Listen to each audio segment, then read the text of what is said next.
was saying if you weren't going. Thanks.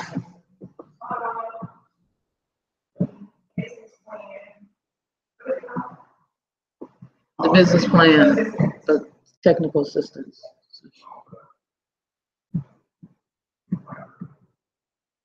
I put the sign on the thing down there.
Okay, so I'm hanging out.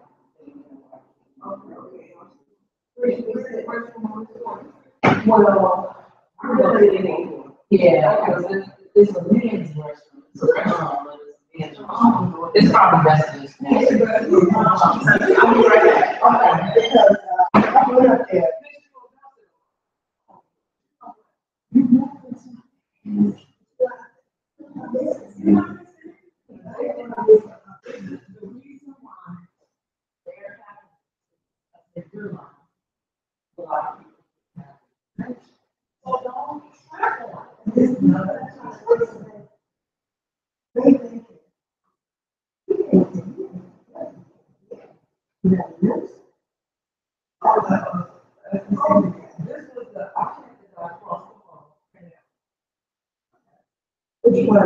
This is the whole pitch program because now we're on. Because I never been to nobody plan application.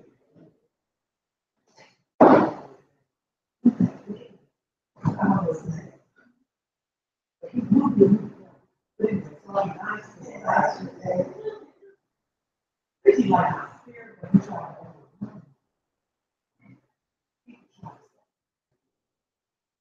I see it. I teach for 3 years at a park. Girls, I only go. I went to the workshop for women who are domestic violence class. I walked in the door. They didn't have my money. You get check or pay. I was 175. 2 hour workshop with them. That's easy. I did that for a living. I'm still domestic violence training.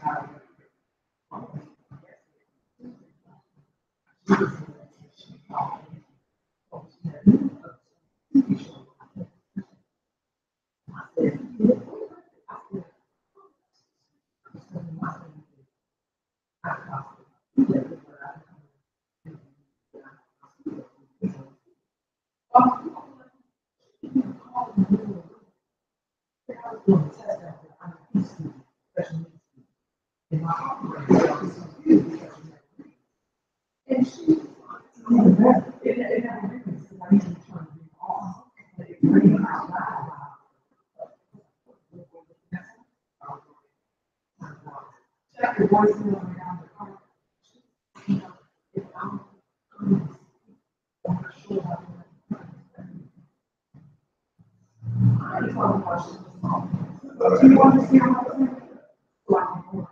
I said, I'm not talking about people want to hear it, they want to hear it. They don't hear what they're saying. So I said, you know what?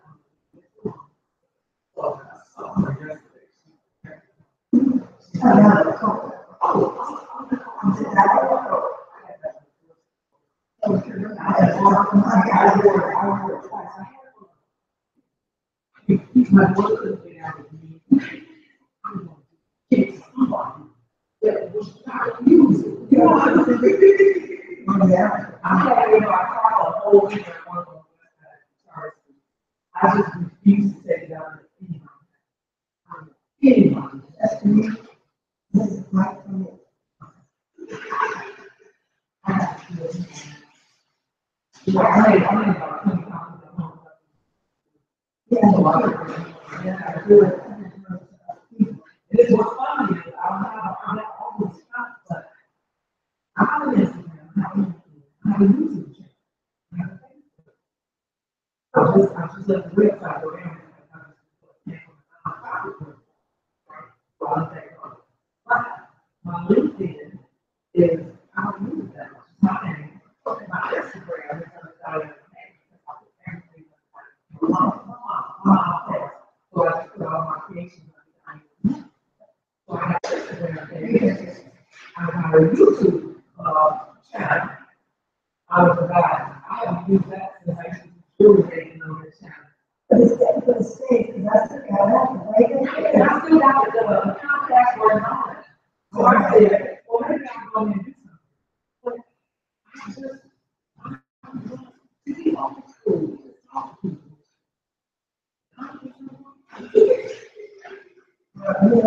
I was so mad at the past. Harold Lucas, because he knew this guy. He was a lot of it.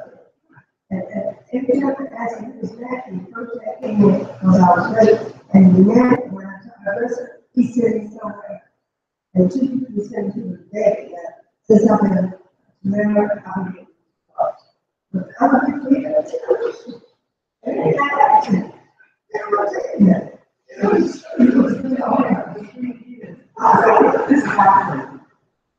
Even if you don't, you tell me, and outside, I had a lady when I had a school. She came in, everybody got the outcome, nobody could think about how to do this one. She wanted to be, she was confused. So, she was confused with her navigation, she thought she was confused. And her level of physical power.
You understand that again, I want to be that.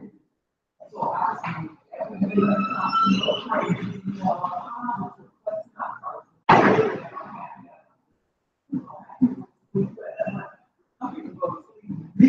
and then I think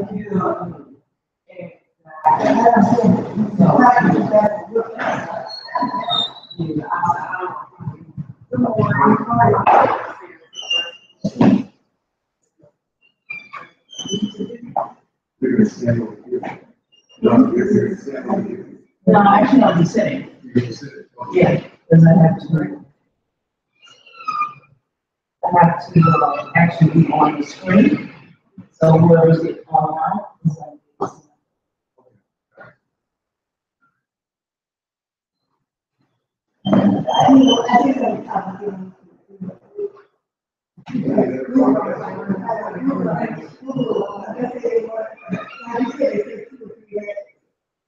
So what I got to do is, I just have to do it on my own because I can't even eat it. Yeah. I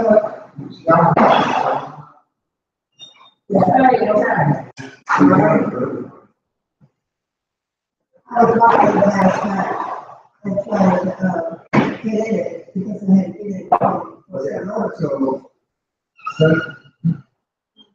you give me your Yahoo account, then I'll send you the file. You sent. Okay. Give me the highlight card for your file. So you have both of them.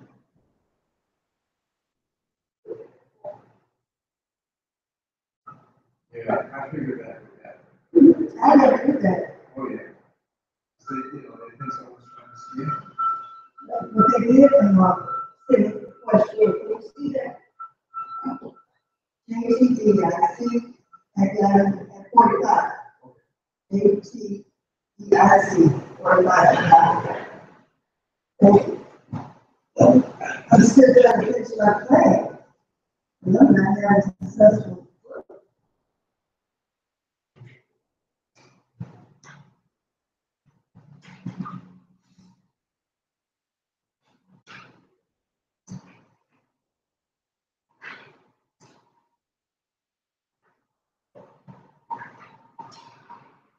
So, we have to make it in like, right? What did we say? You have the instruction.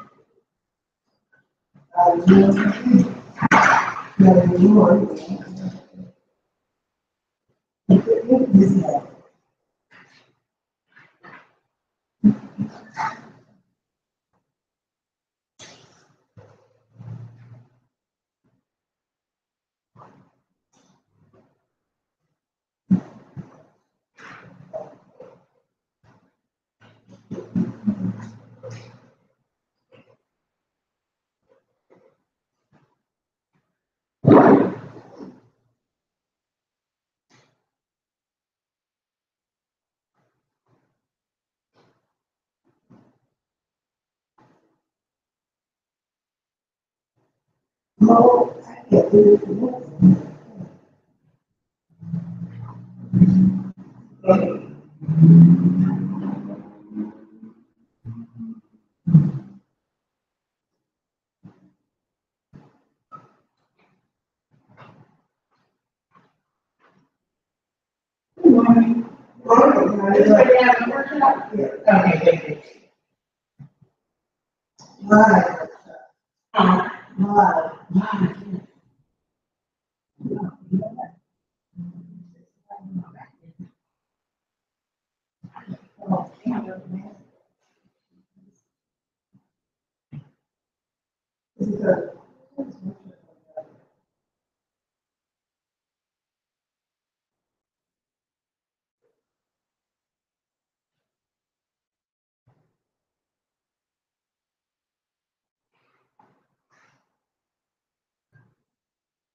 Okay, I'm gonna see if everybody can hear me. It is 10:01, so I'm just getting set up. So hopefully, I think everybody can see my screen. So I'm setting this up so that everybody can also hear me. Hopefully you can. So I'm gonna check that in a few minutes. Yeah.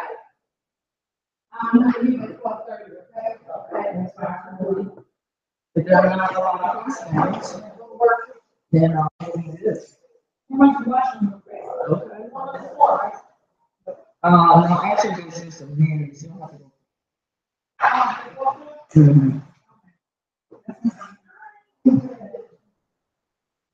Okay, so whoever's online, hopefully you can hear me. I'm gonna test something out in a few minutes. I know you can see me, but I'm setting up another computer to see if you can actually hear me. So we do have some people that are actually here in the room with me, so you will hear some conversation. And hi, come on in. So we're gonna test this out. How you doing?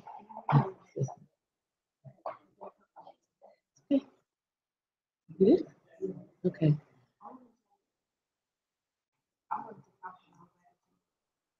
Okay. Okay. We're actually online, so come on.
Okay, everybody.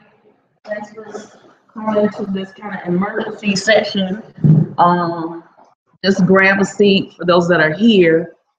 I'm trying to make sure, though, that I got my my volume up so that people can actually hear me. Hopefully, they can. So it's that when we're working on technical stuff, you know, it's always something, right? So I'm trying to make sure I got another computer set up. I don't know if anybody else brought a laptop. If not, okay. But if you can actually get onto my link to see if I'm actually online and that you can actually hear me. I was trying to do it with my computer, and it's doing that Microsoft checking for updates.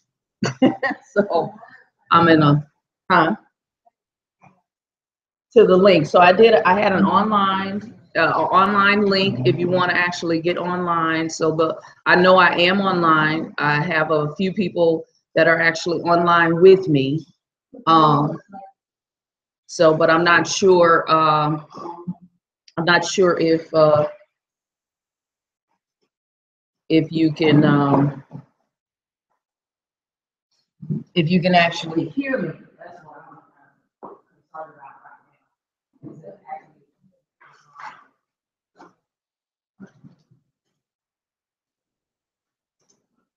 so for those that want to be online, there was a link that I provided, and it's a YouTube link. When you get to to the outline. Yeah. Okay, there's no title here. That's the title. Business operation. Okay, when I get there, I'll let you kind of, so it's gonna be an open session for people to ask questions and comments and that kind of thing. That's why I made it for a nice period of time for you to get on. If you are actually online, if you missed something, you can actually kind of scroll back and see what you missed.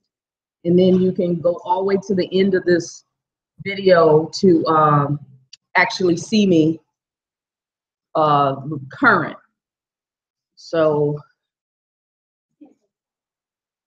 I believe there is, I think it is Wi-Fi in this room. I'm not quite sure what it may be just open. If not, it may be Princeton 2020 with a capital P. Yeah. Yes, so GCDC guest is the selection. And if you type Princeton capital P, Princeton 2020, that should allow you to get on if you're here. Okay. So for those that are online, I'm actually sharing my screen, so that is the reason why you can see this. And I just want to, before I start, I want to make sure that people can hear me, and I'm not quite sure if you're able to see me. If you need the guidelines, you want to kind of follow through what I'm going through, you can actually go to www.gechamber.com, and the guidelines are on their website. So this is the guidelines you would have needed to help you to actually do your business plan. Okay. So if you are trying to get online, I'm going to give you the link.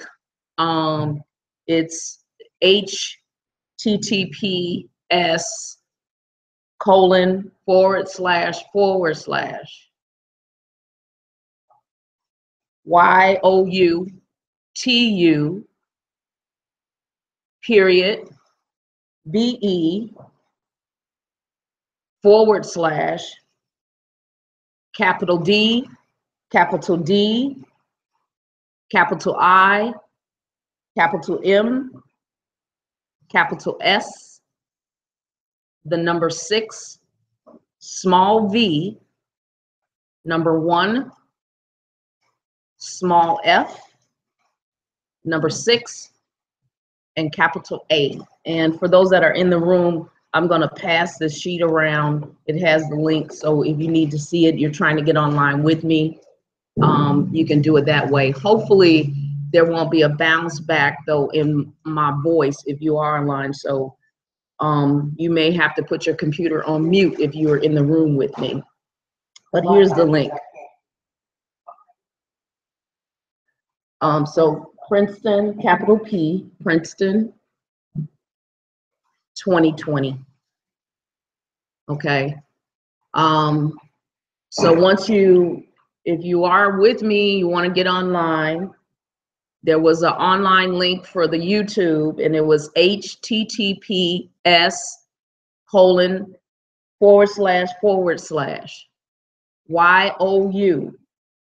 YOUTU BE / oh, okay, I hear myself. So that I wanted to check to see if I could hear myself. There will be a delay. So it's DDIMS, all capital letters, the number 6, small v, number 1, small f, 6, and capital A. So if you're trying to get online, and hopefully if you're listening to me, then you are online, so that shouldn't be a problem. I just wanted to make sure everybody can hear my voice. Now, for those that are in the room with me, I'm going to ask that you actually put your volume on mute. So even if you're looking at me online, I'm going to ask you to put your volume on mute, only for the simple fact the online is a delay. So as I'm speaking, it's delayed by 5 minutes.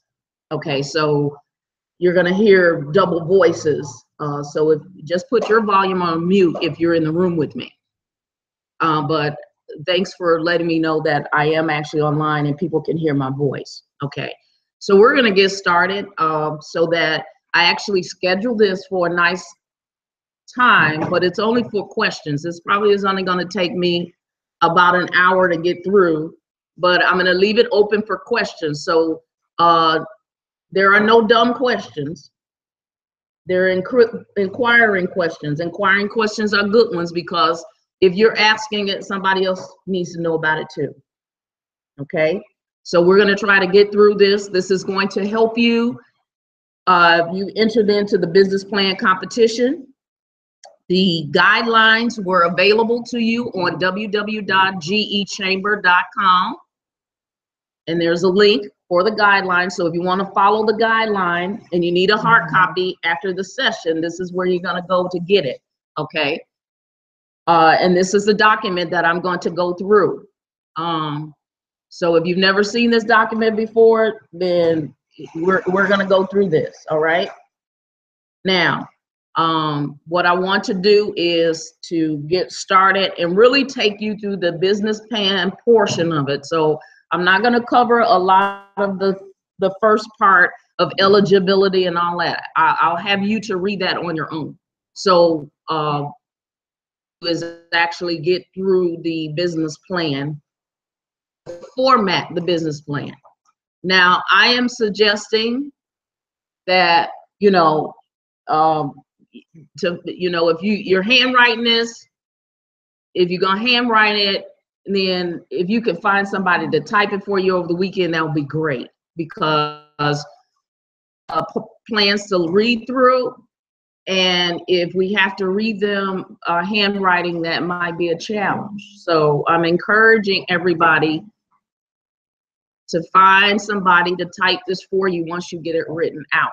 Okay, so that's the first thing, is if, to get this typed and get this laid out. Okay, so morning. So as you are coming in live, just have a seat. We're gonna get started. I am sharing my screen. I'm sharing my screen so that people that are online can actually see me, for those that couldn't make it here live. So we're gonna get started right now as I share my screen. So come on in. So for a second, I'm going to stop sharing my screen so that I can pull up my other document. I'm still here. In fact, in a few minutes, you'll probably see my lovely face. So hi, everybody. My name is Tamora Walls-Hughes. I'm the SBDC Program Director for the Greater Englewood Community Development Corporation. We were one of the organizations that was providing technical assistance to help you with your business plan for the business plan competition. So what we're doing, for those that were not aware, the competition deadline was extended for Monday. So it was due yesterday, but they extended it for Monday. So now you have the weekend to fix your plan up and get things going. It was an effort. This TA session was an effort to help those that'll be working on the weekend to make their plan the best it can be, and to be able to ask any questions to try to get that together. So started. I am going to now share my screen with you with the business plan guidelines, competition guidelines, and we're going to go through that. Okay, so now you shouldn't see my face. You should actually see the business plan. For those that are online, delay. So you might, it might take a few minutes for you to actually hear me where I'm at. Okay. Fine.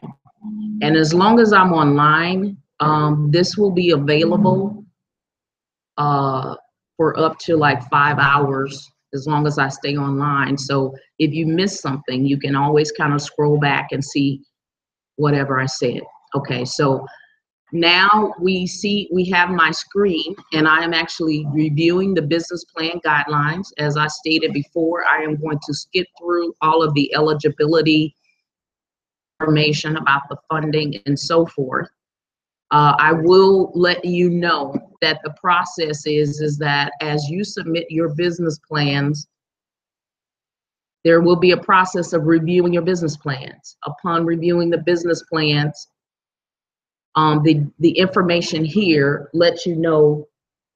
They will then select, you'll see the timeline for everything that the business plans, when they're due, the timeline you have up to November, I believe the 10th, if I'm not mistaken, to actually attend a business workshop. So if you haven't attended at least one business workshop, you will need to do that and to cover that requirement. And then as the selection committee is reviewing business plans, there may, those that are selected will go through a TA session with someone to fix up your plan, do some revisions. So all of this you'll see on the timeline. You'll see the date of everything and what's going to happen all the way to the finalist announcement, which is November 28th. Okay. So let's jump right in. I'm going to skip past all of this. We're going to go straight to where it says business plan competition outline. Okay. So my suggestion is you get a notebook, some blank pages, or if you're on the computer, start with a blank sheet on your computer, or if you got a notebook, if you're handwriting. And my suggestion would be is to start doing one page at a time. Okay, this is going to help you get through whatever you need and help you to not miss anything. So your first page, you'll see it says Roman numeral 1, cover page. That is your subtitle for this page. I would suggest that you actually put that on your page. Okay? So then on the page, there are certain things that need to go on this page. So on this page, we are requesting that there is the name of your company. So now if you're sitting in here with me or you're listening to me and you have the capability of doing this, I would suggest that you start writing and pulling in whatever you don't have right now. So your first page says cover page. Put the title on there. That's going to help the reviewer to be able to see where you're at. Okay? So Roman numeral 1, cover page. What goes on the cover page? Name of company. So that's what should be on that first page. Company address. That should be on the second page. So address is your home address, then okay. But you need an address. Company phone number and email. That needs to go there. So that's whatever phone number you're using and your whatever email address. They say a logo. Now some people are saying, well, I don't have a logo. Okay, so that's fine. If you haven't designed a logo, that's fine. Then create a text logo. So it's the name of your company and you put a nice little style text on there or something. That's your logo. That's fine. That's not as important as the other information.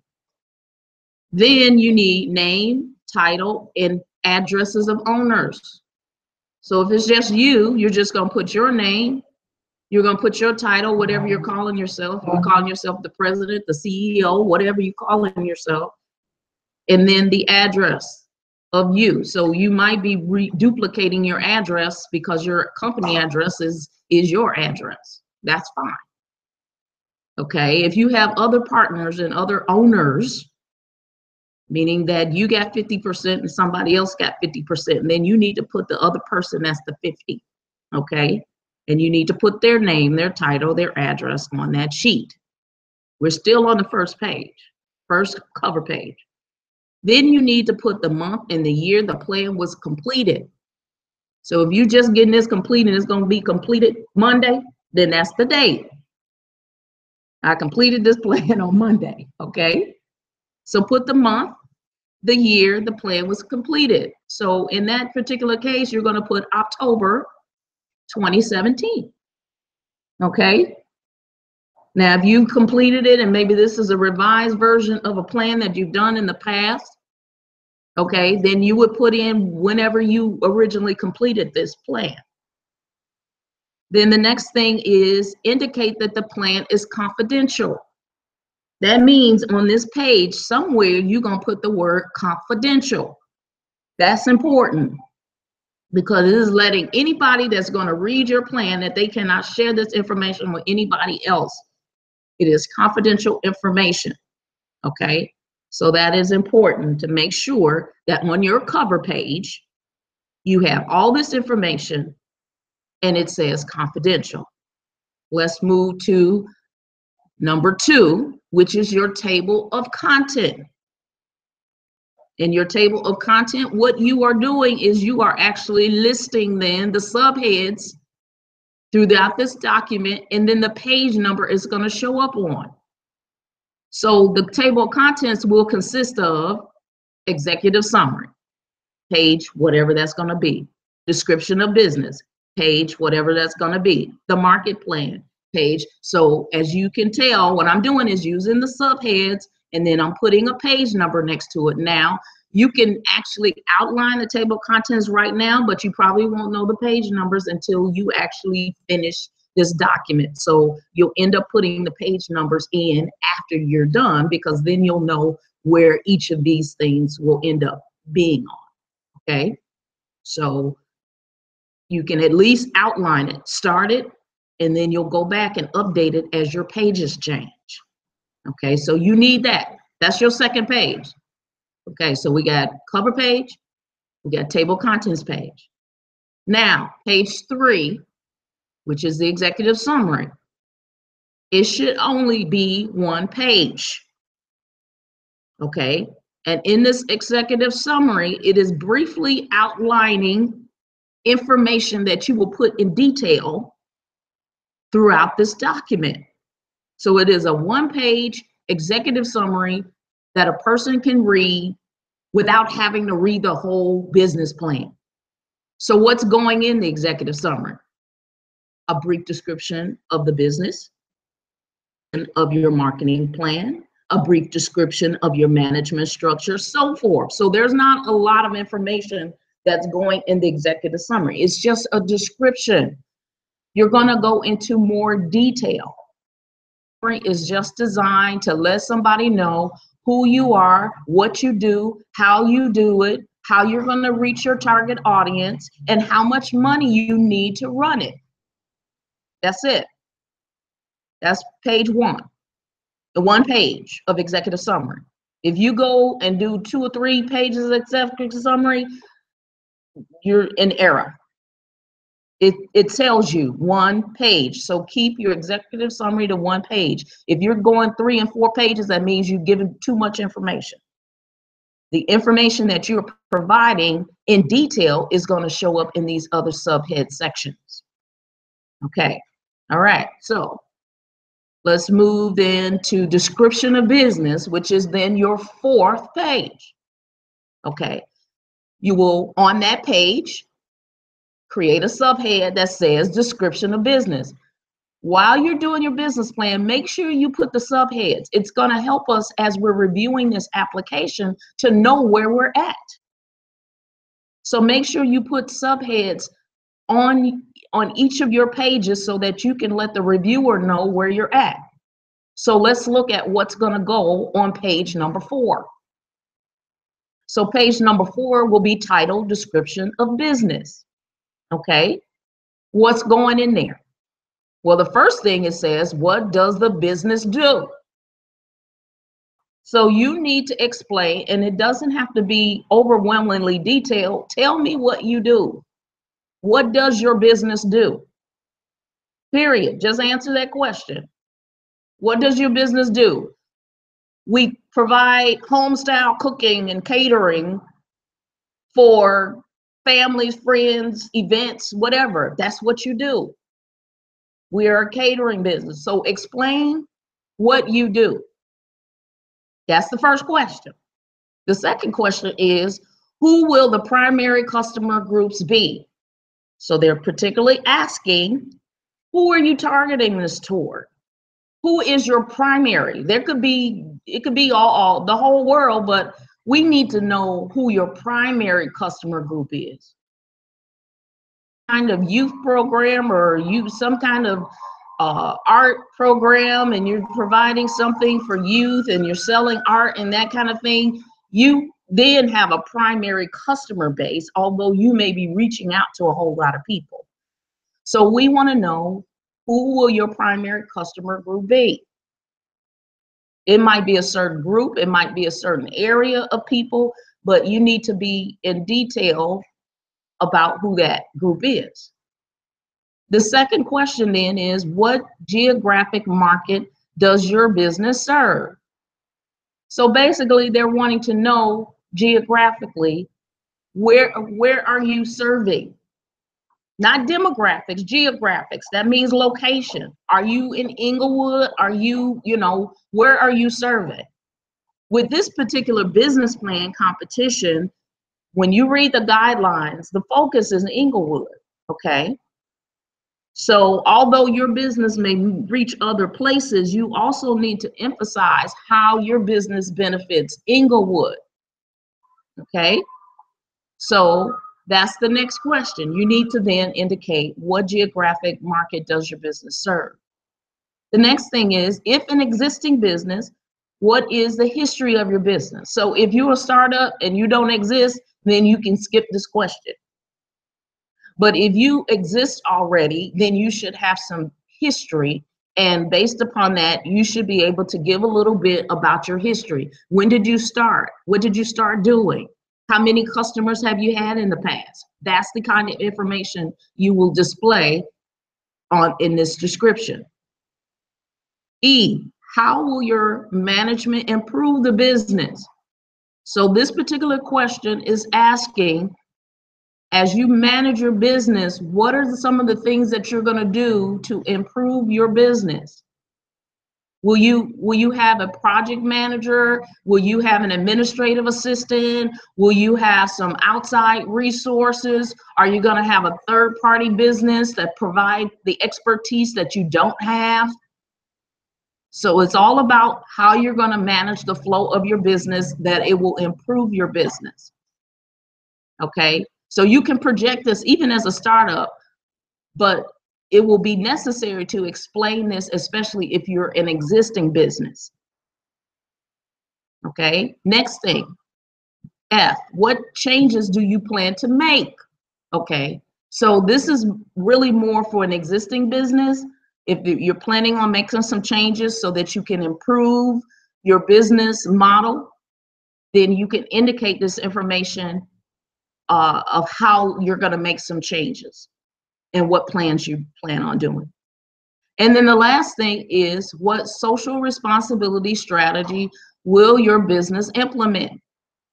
Now, the question, social responsibility, meaning the impact of the community that you serve. What is the strategy that when you actually implement your business, how socially will this impact the community, and the responsibility that you will take with your business to ensure that where you're at is going to improve the community. So that could mean that when you get your business started, or you're already running your business, that you're going to do some kind of strategy to be able to bring workforce development and jobs into the community. So you can explain how that's going to look, and the strategy on how you're going to do that and implement that. That's what that question is asking. Okay, so as you put all of this information together, if you actually formatted it into a paragraph, you may have a couple of pages, and that would be your description of business. So everybody that's in the room, we got that? We understand? Okay, all right. So let's look at now number 5, the market plan. There's a lot of information in here as it relates to the market plan. So we're going to go in detail. Okay. The market plan. What's the first thing for the people that's in the room with me? What's the first thing I'm going to do on this page? Put the header. Let's call it the market plan. So now our reviewers will know exactly where they're at and what you're doing. Also make sure that as you're starting your template that you put a page number on here so that then you'll be able to go back in your table of contents and say what page the market plan starts on. Okay, so let's look at this. It says description of industry. Now you could actually do a kind of like, this is your header, you could do like a subtitle or something and actually put description of industry because there's several things that's going to go in this section. Okay, so the first thing that's going in this section is background of industry. Well, what does that mean? That means you have done some research about the industry that you're going into. So if you're going into child care or daycare centers, you should have some information about that industry. If you're going into restaurant business, and if it's a certain type of restaurant, then you should have some information. So you need to have done some research about your industry. If you're doing IT or something like that, you should have some information about that. So you need to display the background of the industry. Now, some of this information, if you actually can do some research and start doing some research on various industries just to see what how well they're doing, you can do, and I want to say you can actually go through the Bureau, and I'll double check it for you. I might be able to pull it up on the screen, but you can go and look at the Job Bureau. It's actually the U.S. Bureau of Labor Statistics. You can actually go there. If you go to the website, U.S. Bureau of Labor Statistics, you can actually put in an industry. And if you put that in, it brings up, approximately how many, people are in this industry, if the industry is on a rise or if it's on a decline. So that might be where you can actually get some of your background. I think it's U.S. Bureau of Labor Statistics. But just go to Google and do a search and type in U.S. Bureau of Labor Statistics or something like that, and it'll actually bring up the link for you to actually go so that you can go to that website. Okay, we'll explain SIC codes.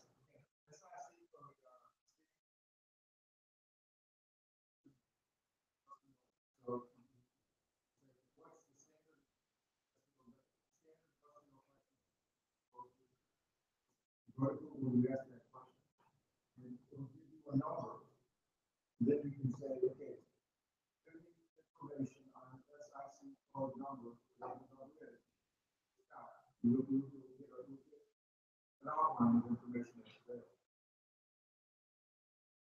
Okay, so for those that are online, another option is actually do a Google search on SIC codes. So that then when you do that search, it's going to give you a link. So then you're able to actually go to a site. You can put in the industry and actually put in the code and then search that code for that industry to get some more information as far as the background of your industry.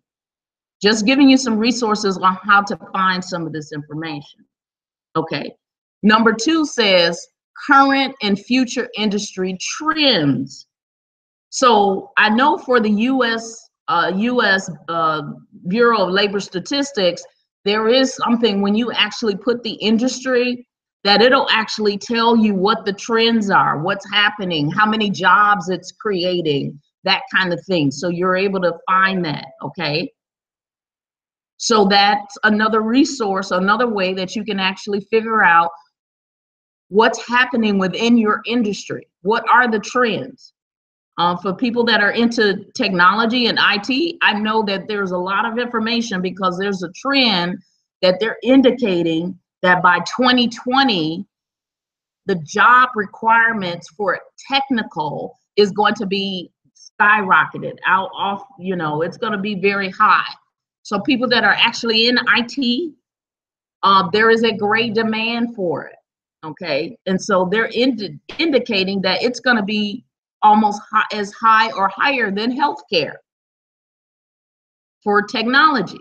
Okay. So that's the type of information that you will want to research and put into this section. This is the market plan. We're on number 2, which is called current and future industry trends. So you should give some information about what the current trends are, what the future trends are going to be. Number 3, business fit in industry. So they're asking you specifically, how does your business fit within the industry that you just given this information about? How do you fit? So you'll need to explain or even be able to demonstrate that your business fits within the background information that you provided about this industry. So this is a little bit more specific. It's not generalized, where those first 2 questions ask, what's the background of the industry? What's the current future of the industry? The current and the future of the industry. This question is asking, how do you fit within this detailed information that we provided? So you need to start actually having something that describes your business and how you can fit within the current and the future industry trends. So you're going to give some information about how your business fits within the industry. Okay, B, your market. Okay, so number 1, the first thing you should be doing is saying customer profile and target market. What does this mean? What does your customer look like? Customer profile. So you're basically indicating my customer is between the age of this and this. Demographics. My customer is, you know, a percentage African American, a percentage, or it could be a mix. But you're gonna, if you're specific as far as what your delivery is and your customer profile is different, then you would indicate that. But basically, you're just identifying some kind of profile of what your customer looks like or your target market that you're targeting. Maybe you're only targeting a certain age group. Number 2, then give the description. And you kind of go into it with number 1, but you go into detail. So you start to give the information about where they live, about what they look like, about, you know, what their economic status is. You know, are they middle class, low income? You know, you need to give a description of who's in your market area.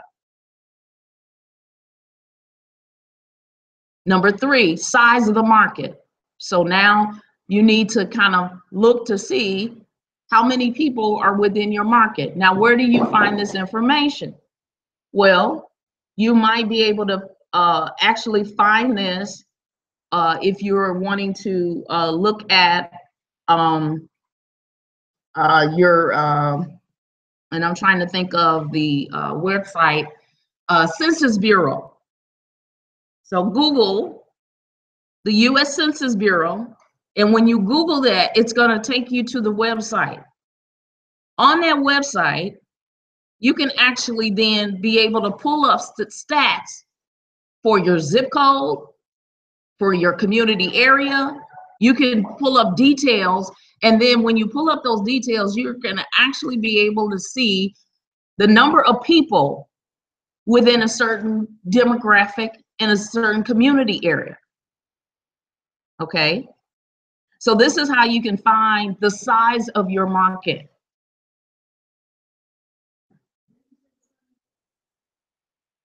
The Census Bureau, the U.S. Census Bureau.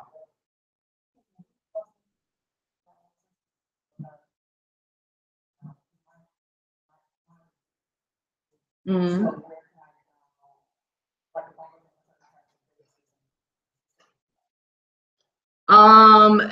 You may have to do a little bit more research.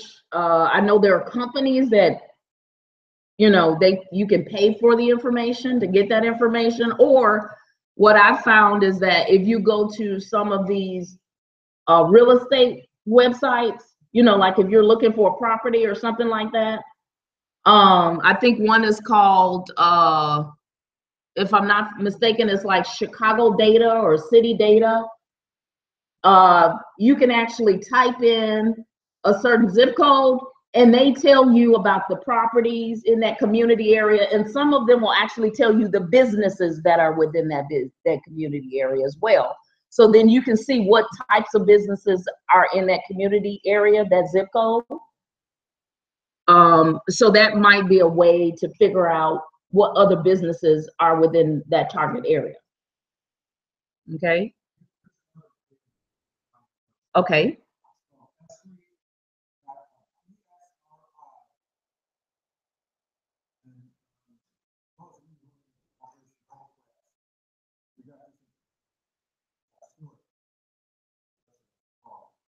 And this side, by zip code,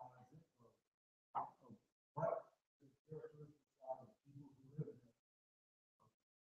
and what the status is, what the age is, all kinds of things. So if you're talking about a specific geographic area, specific zip code, you can get the dimensions of the status is, and all kinds of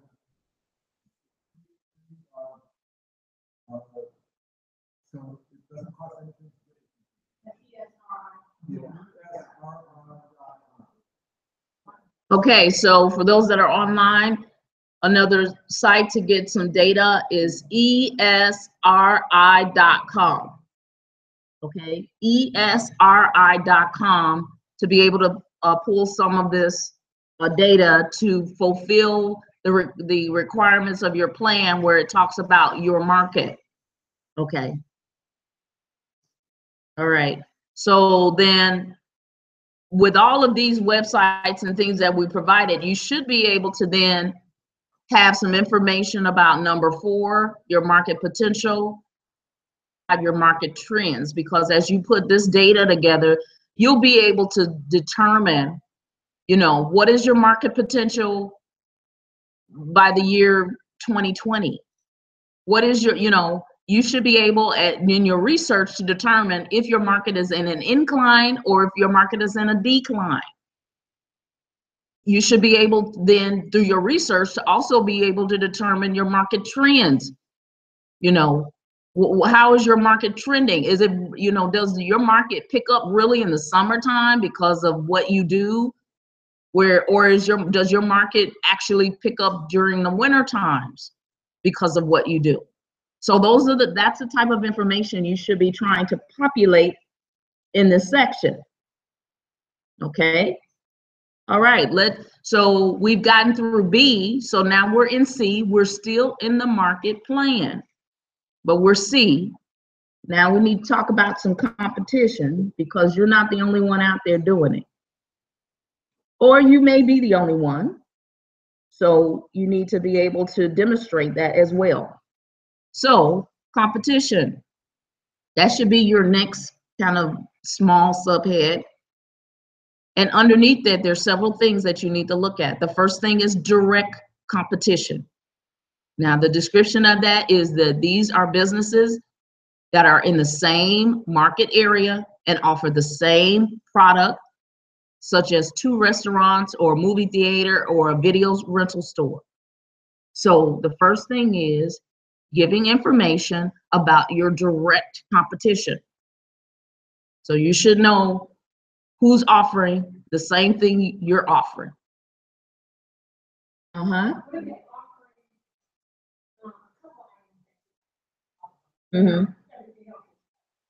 Direct competition, because they are offering something.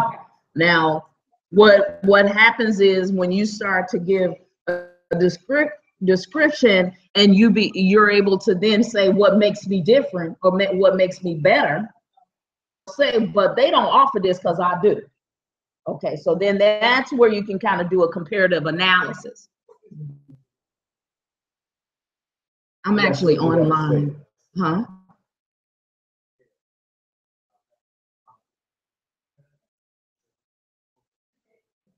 Come on in. I'm actually online, so okay.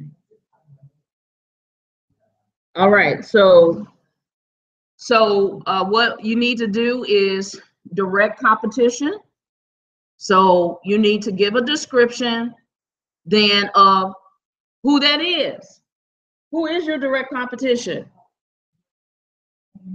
And where they at, what they doing, something, some kind of you know, you need to be able to say who those groups or companies are. Who is your direct competition?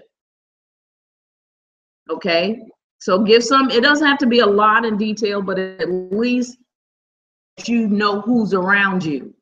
You know who your competition is. That's going to be important. This,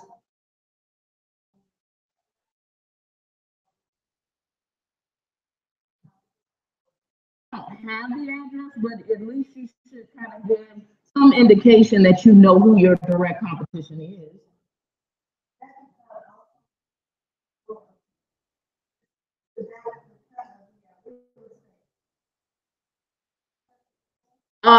Usually you don't see the detail of the business listings. That's why I was saying the real estate sites. When you go to some of these real estate sites, some of them at the very bottom, when you're searching to see what homes are in that community, what schools are in that community, sometimes they'll tell you what businesses are in that community. Kind of at least getting a start on seeing who's in the 606, you know, 21 area, and you can sometimes see the businesses that are within that community. Okay, so that could be helpful to you, but it's going to require you to do some work. Yeah. All right, so indirect competition, that's your next one. So if you don't have any, if you're indicating, you say I don't have any competition, then okay, say I don't have any competition. Okay, because that means you're real unique. Nobody's doing it in the world. Okay. Now, if you have some indirect competition, this means that these are businesses that are in the same market area, but they offer alternative to your business, such as a movie theater or a sports arena. So this is kind of like indirect. They kind of offer something similar, but it's not exactly, you know, or they offer something that's really different from you, but it's kind of, you know, still within the same market area. Then you can actually indicate who those people are.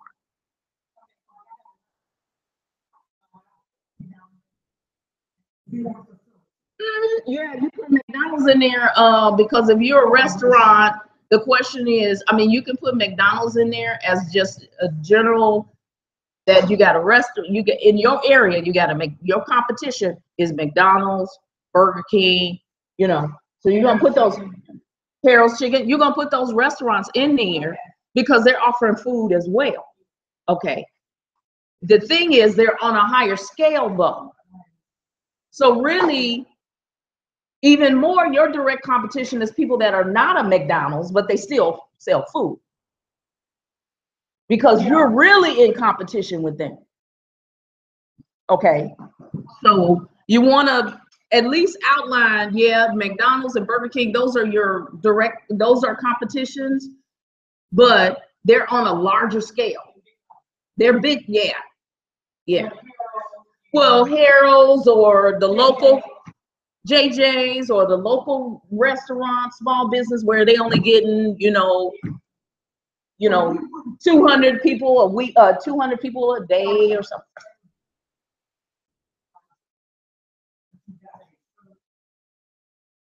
Yeah. So what you're doing is you're just displaying in this business plan portion that you've done your homework.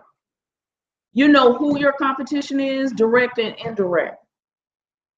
And based upon that, you'll know how to deliver your services to provide things they don't provide. That's what's going to make you different. And that's how you're going to make your money. Hmm? Where I'm located,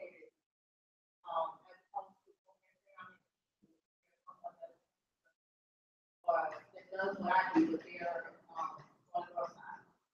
Right. So that person may be more of an indirect because they're not in Englewood, but they're still kind of competition because they're on the west side, but they offering similar stuff that you offer. So it's kind of more indirect competition. Right. Which is a benefit to you because convenience is a benefit to you for your customer. If I don't have to go to the west side to get a hot dog, because you selling hot dogs in Englewood and your hot dogs is just as good as theirs, I'm gonna go to yours compared to having to travel to the west side. But they are a competition because if your hot dog not good, then I am going to the west side. So that's competition because that means I'm taking my money out of the neighborhood and taking it over into another community area. Okay.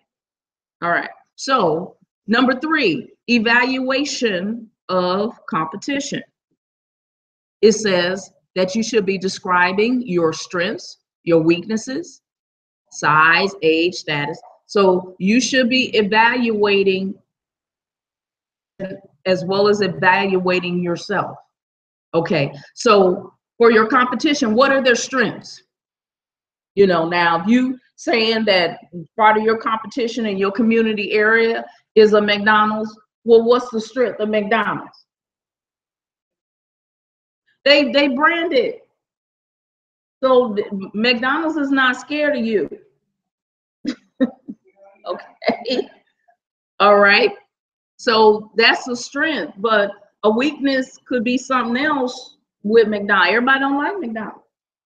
The question is, if you're selling really, really healthy food, that could be a weakness on their part because everything is kind of prepackaged and all that other kind of stuff. Whereas if you actually taking your food from the garden straight to the restaurant and cooking, then you got a healthier. So that could be a weakness on their part. Okay, so this is where you actually display, and you could potentially put this in some kind of table format. It makes it easier. One column says strengths, the next column says weaknesses. And you can put then in one column who those companies are and put in what their strengths are and then put in what their weaknesses are so that then you can see it for yourself. This is their strengths, but this is their weaknesses. And the reason you want to do that is because you're going to come back and combat those weaknesses and say, because they're weak in this area, this is what we provide. And that's how we can be in competition with them. Okay. Number 4, competitive advantage. Compare your business to the competitors and how each is similar and different.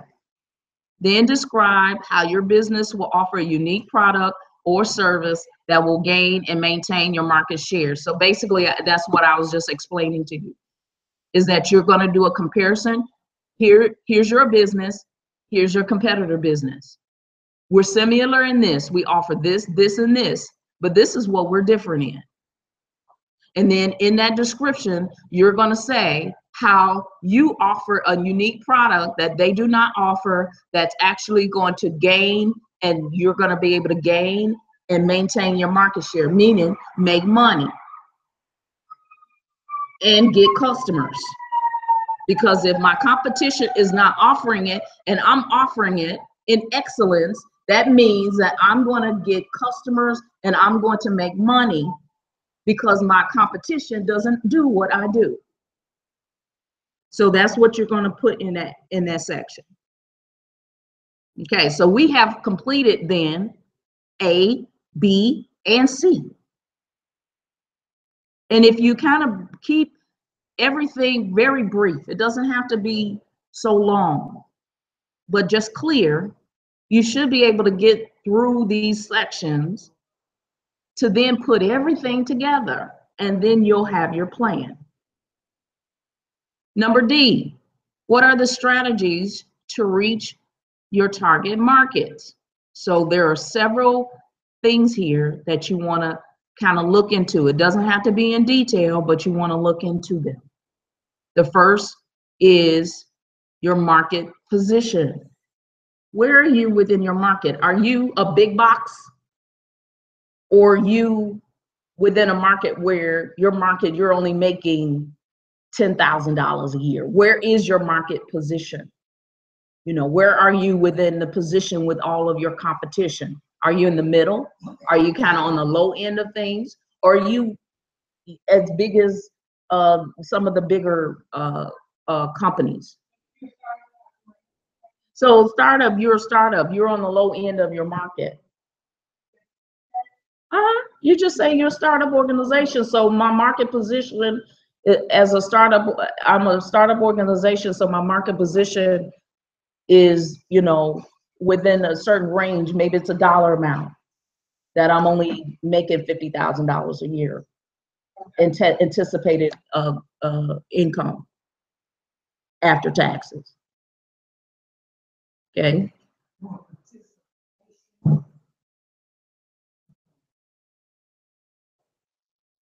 Okay.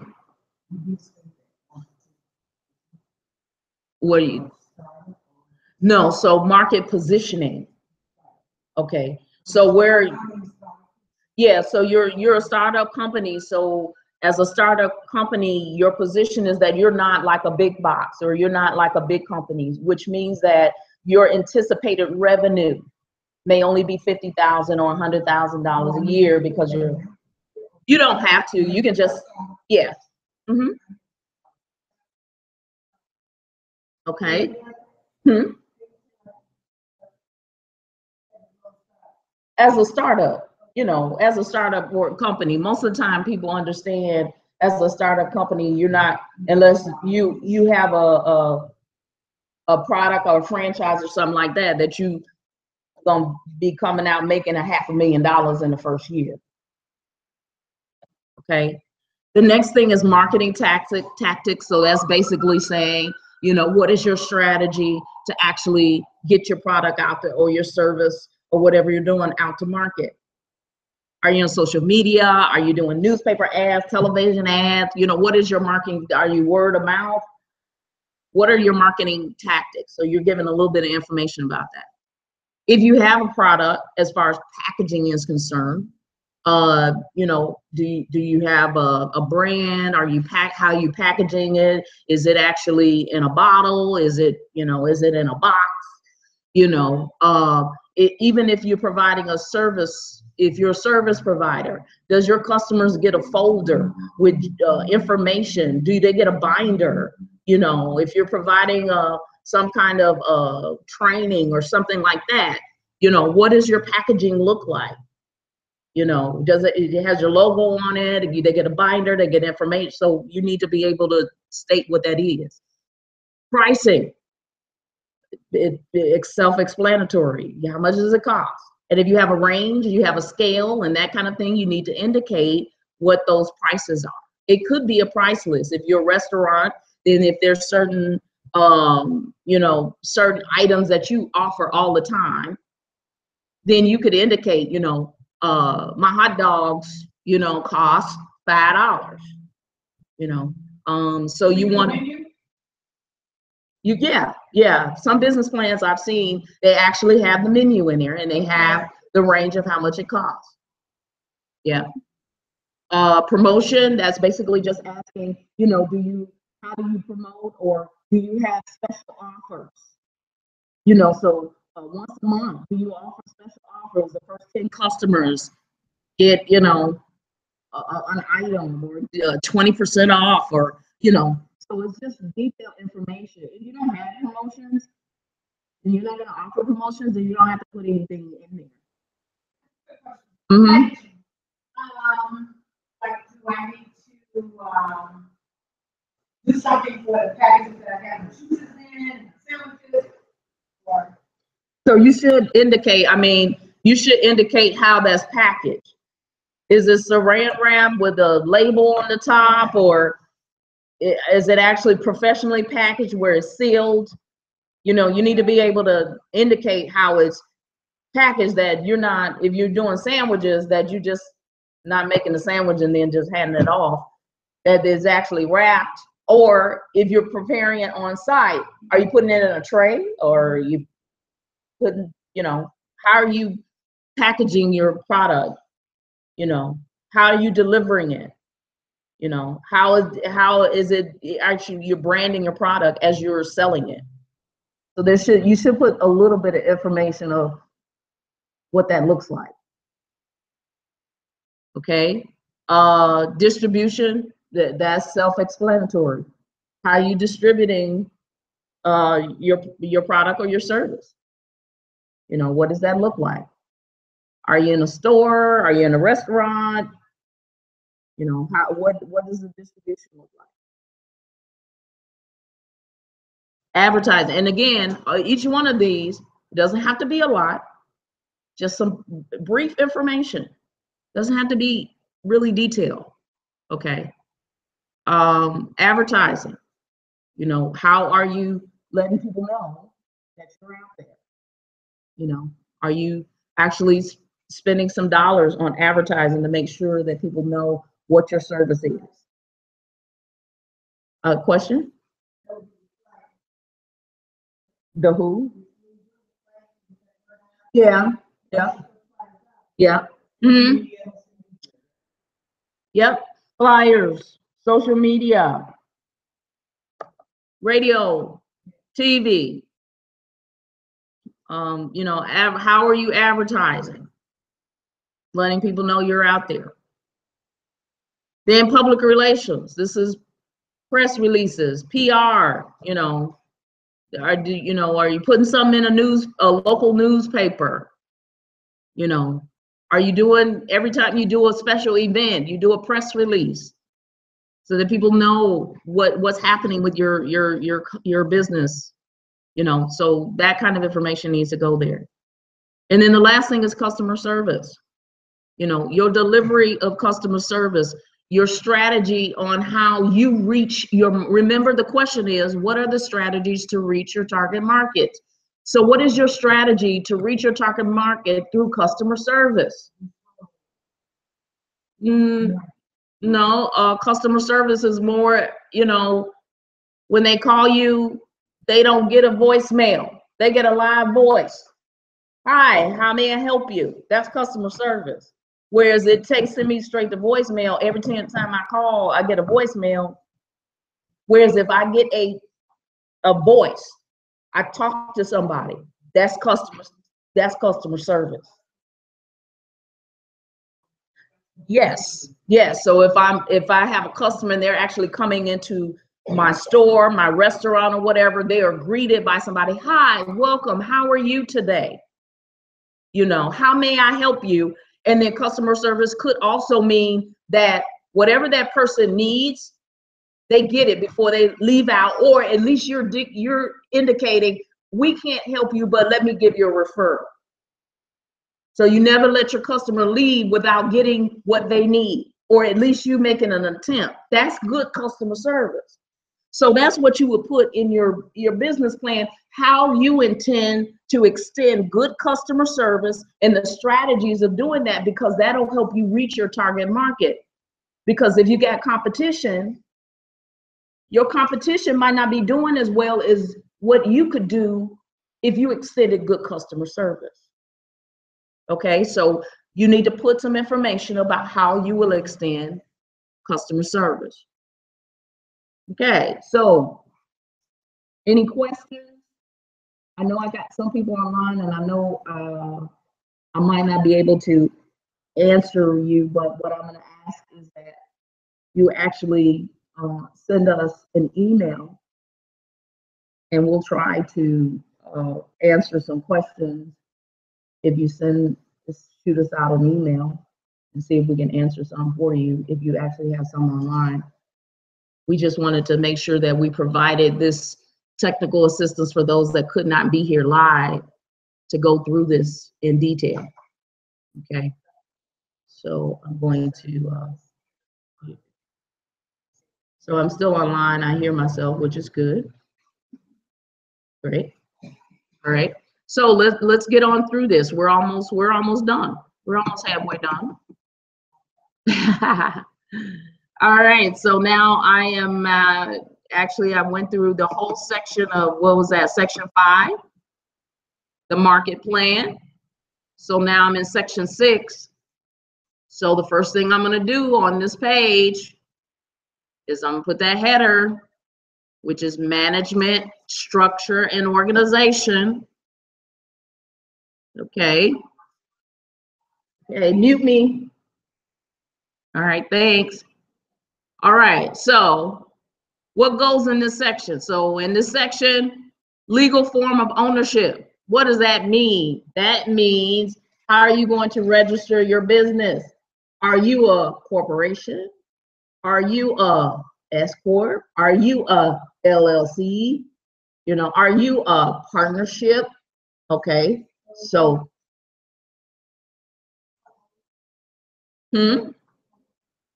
so then you're gonna do a corporation, because yeah, you're sole proprietor. So okay, so you're sole proprietor. Okay, so you're gonna incorporate that way. Now later on, as you grow, you might change your incorporation. But right now, we just want to know, what is the legal form of ownership currently? Keyword legal.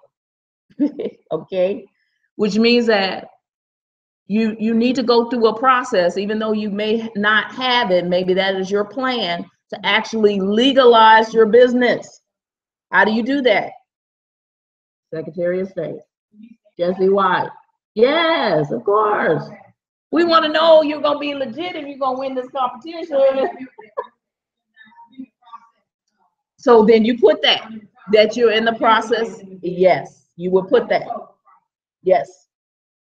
Uh-huh.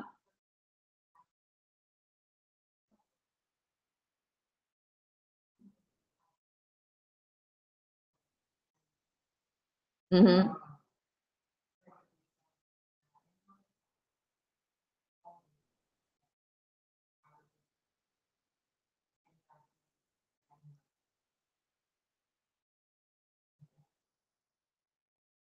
You had another business, you're changing the name, or are you changing the focus?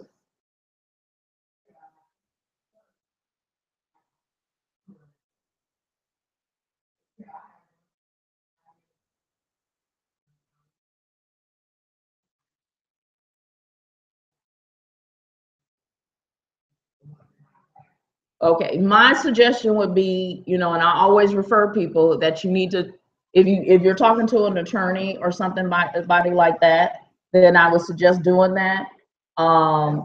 With the okay, I'm fine with Secretary of State, but for me personally, I'd rather have an attorney also confirm whatever I plan on doing. So either through the Community Law Project is where we refer a lot of people to, Angela Hall.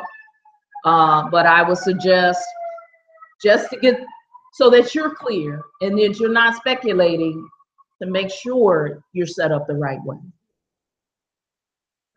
I believe there may be a fee. I mean, for initial conversation, I don't think so. Yeah.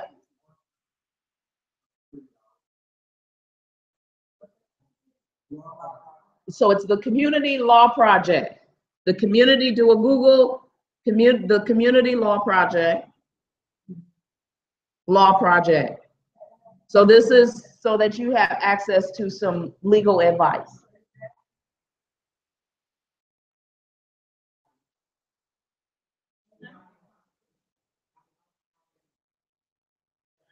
No, so with the business plan, remember the business plan is a living document. So you're going to be changing stuff anyway over periods of time. So right now, whatever information you have is great, but I'm just suggesting that as you're talking about how legally you're going to form your business and that kind of thing, that you should talk to an attorney or something. But right now, for the business plan competition, put what you have. Angela Hall. Mm-hmm. law project.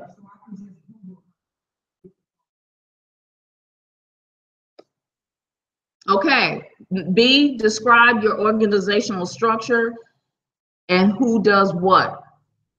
Okay, so basically this is organization chart. You know, if you don't know what an organization chart looks like, go on Google, type organization chart, and click on images, and it'll show you a whole bunch of pictures of what an organizational chart looks like. You can design it. Usually it's a box. It has some lines and boxes, so it shows who reports to who and all of that. So basically, you need to describe your structure. Now, you don't have to do the chart, you know, if it's necessary, because you got a whole bunch of people and you got to figure out who reports to who, then do a chart. But if not, if it's just you and somebody else, then all you have to do is just say, I'm the president, I got an administrative assistant, you know, and if you plan on hiring, maybe you don't have a person yet, but that's the plan, is that you're going to hire an administrative assistant, then you would indicate that that's the plan to be hired. Okay, number C is management and personnel. So that's pretty much who's going to be running the office. Okay, and not to forget also with the organizational chart, the structure, that's more your board. So now if it's you, sole proprietor, you are the president, the vice president, the secretary, the treasurer. Oh, you are the structure. But if you actually have a team of people, some advisors and that kind of thing, you would put that information in the B section. In the C section is more of staff, on-site, office. So your management personnel. So, you know, you might be the executive director, or you may be the project manager or the program manager or something like that. So you would indicate who those persons are, those contact persons are, that's staff. And well, yeah, personnel, yeah, employee, yeah.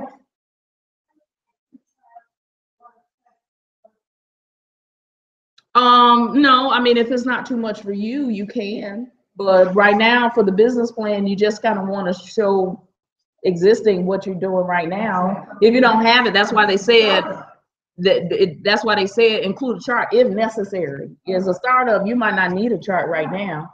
Again, this is a living document. This document is probably next year, you're going to add a chart because now you got 5 people working with you. So it's going to change. Right now, you're just kind of showing where you are right now and the plans you plan on doing right now. Describe your management team. So that's basically kind of like a job description. So if you're going to have a project manager, what's the description? What do they do? You know, what are their responsibilities? You know, it could be very brief. Doesn't have to be in detail. You know, if you're looking for job descriptions, you can always go and Google job description, project manager, restaurant. And if you type that, it'll pop up for you some job descriptions that are out there, and you can at least have a sample of what they look like, and then you can kind of fix it to fit you. Well, but as far as management team, if it's just you and you the management, then what's your job? Abilities. Okay, but you need a job description. You need a job description. You should be able to describe what you're doing. Okay. Number 2, how does your background and business experience help your business? So right here, you can almost kind of like give a brief description of why are you in this? What, you know, how many years have you been doing this? What is your expertise? You know, this is where you can put some background of, you know, your experience and how your experience is helping you to make sure this business grows. Your resume, which you could give a brief description and then say, see attachment, resume, so that then you don't have to put the whole resume in this section. You can add it as an attachment or appendix. Number 3, identify leadership team and employee strengths and weaknesses. So somebody had just asked about employees. This is where you could actually identify this. A lot of this could indicate you know, from a job description, that if you actually hired leadership team or employees, the strengths and weaknesses of that. So what are the strengths of hiring somebody, you know, that they got a PhD, you know, that there may be some educational requirements and things that they have that would actually make your business stronger. Now, you might not necessarily have those persons right now, but that could be a strength. This is also good for individuals that have an existing business already, so that then you actually are speaking from experience that some of the strengths in this position is this, but some of the weaknesses could be this. So say, for instance, your business really requires somebody to do a lot of traveling, driving, but they don't drive, that's a weakness. So, you know, if it requires that this person, this leadership person or employee has to, say, for instance, deliver food. You're a restaurant and you're going to have food delivery. Well, if the person don't have a car, how are they going to deliver your product? So that could be a weakness if a person did not have a car, because the job is a driver. Okay, so you can indicate that information there. Number 4. Yeah, for a startup, I mean, you can indicate pretty much when you start talking about your leadership team, you should really identify, especially for a startup, at least your leadership team, what the strengths are, you know, because if you're in a certain field, you may need a person that's strong in that area because you don't have that strength. It may be a weakness for you, but you're going to actually hire somebody that has the strength that you don't have. Number 4, what will be their duties and responsibility? Again, this is kind of more like a job description. So I would suggest, if you know the employees or the leadership team that you're going to have, that you could actually just identify a job description. If you have not hired them yet, to be hired. So as a startup, you might not have a lot of people. So you may just need an administrative assistant. So what's that job description? What does that person need to have strength in? You know, do they need to know how to type? Do they need to know how to use the computer? Do they need to know how to answer the phone? You know, what are the duties and responsibilities? It says number 5, clearly list their job descriptions. We've been talking about that. So that just, you know, when you're putting this together in a paragraph form, some of this is going to kind of merge in together anyway. And then number 6, will you have to train the people, and at what cost? So this is asking, are you actually going to have some kind of training? You know, are you going to do something where you actually need to train people? I know, like, people that have home health care businesses, the people that they actually put into various people's homes, they have to go through training. Some of these have to go through training where they have to go through a 2 or 3 day session. Now, does it cost? Do they have to pay the cost, or are you paying the cost? So you would indicate that if your employees or the people that you're hiring require to go through some training. And then D, are there any additional resources or advisors? So this question is basically asking, you know, are there other resources or advisors that you'll have on your team that are not necessarily employees that you actually are going to have as additional resources? Okay. Huh? For your business. Well, program or whatever. Yeah. So if you need additional resources and advisors, maybe, so say, for instance, like I said, you may need an attorney. They might not necessarily be an employee, and they may not necessarily be on your team, but they could be an additional resource for you. So maybe the community law project would be an additional resource, because they would be your outside attorney that's providing you legal advice. You may need an accountant, because you're not going to do the books yourself. So here you could indicate if you're going to have additional resources and advisors right here, And you can outline, you might not necessarily know specifically who they are, but at least outline the type of people that you're going to build your business and your team. Inside team, outside team. We have gotten through number 6. Y'all almost finished with your business plan. So if y'all was writing while I was talking, you actually got your business plan almost done. Number 7.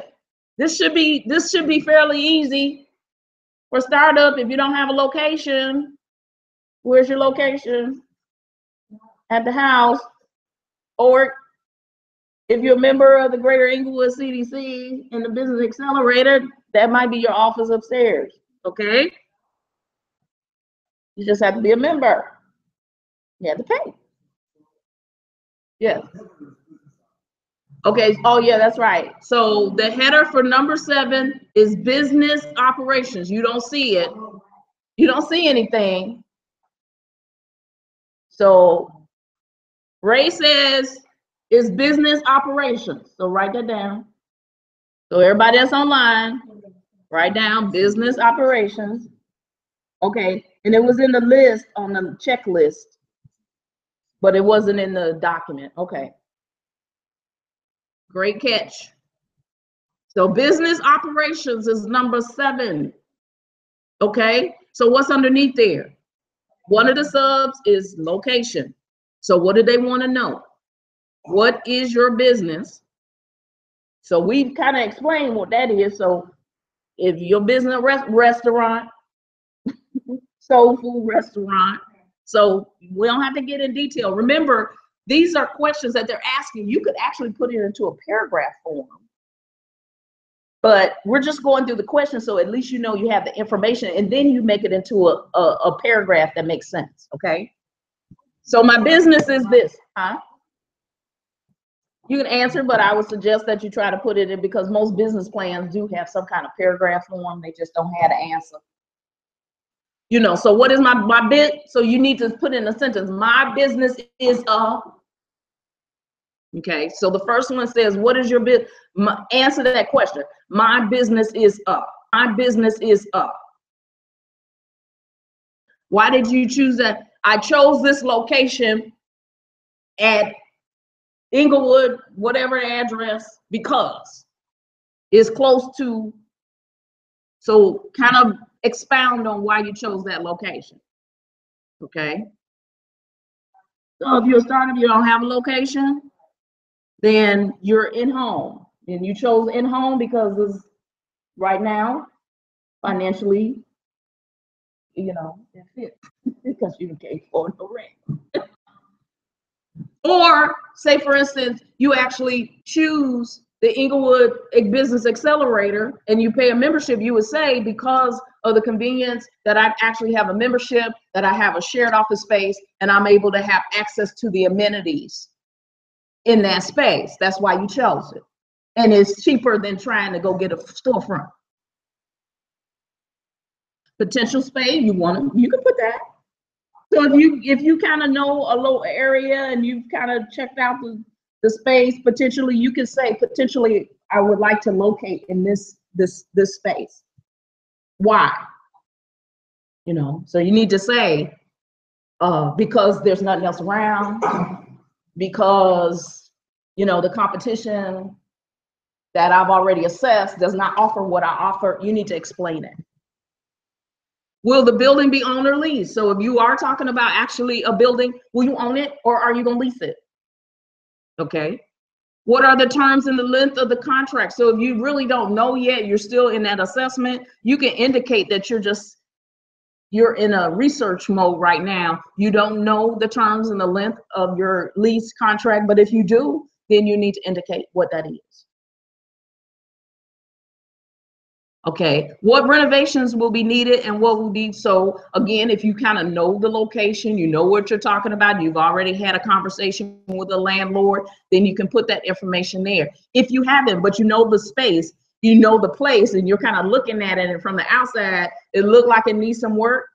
If you can make that judgment call and kind of figure out the renovations, then great. If not, kind of estimate that there may be some renovation costs needed, but maybe you set a margin for yourself that I'm only going to spend this dollar amount on renovations. That's going to make a determination if you actually go into that lease space too. A lot of money, decide, you know what, I need to go somewhere else. So if you're already renting and you know that there needs to be some renovations, then you can indicate, but there's at least another $5,000 of renovation that's needed in the current space that I have. Okay. So that you might need to find out what that is, talk to the landlord or whatever to try to figure out, are there some additional things that you need to do? The reason though you're putting this in here is because what you're trying to do is improvement. If you're already in the space, what other investments do you need to make to improve your space? Why? So that you can drive your market into your location. Yes.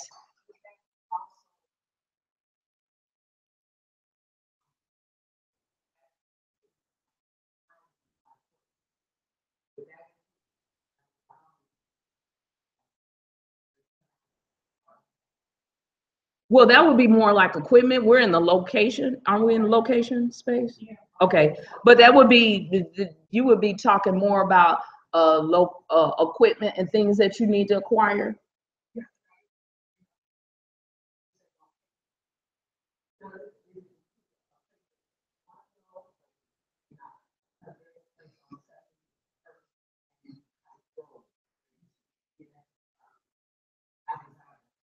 Okay, so then you could put that in your plan that you're going to do some investigation and trying to figure out how to acquire that property.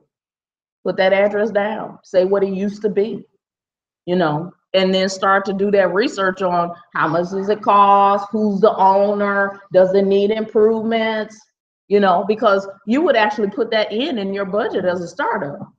Because if you're trying to get into that location, when you get down to your numbers, you're going to have to figure out how much is the rent, if it needs to be renovated to or fit what you do.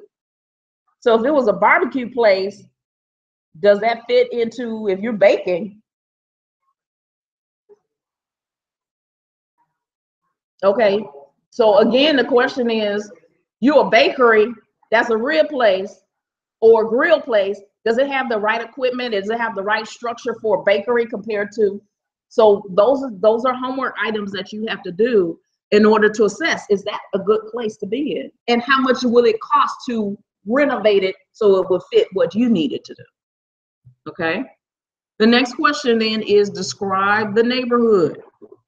So you need to, wherever it is, if you got an address, describe the neighborhood.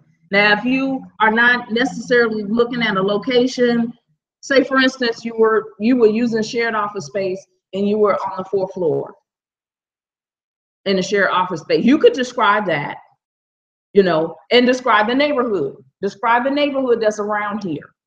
Well, right now, the neighborhood is an upcoming neighborhood. You got a Whole Foods, you got a Starbucks, you know, so there's some thrive happening in this neighborhood and the office space that you're talking about utilizing.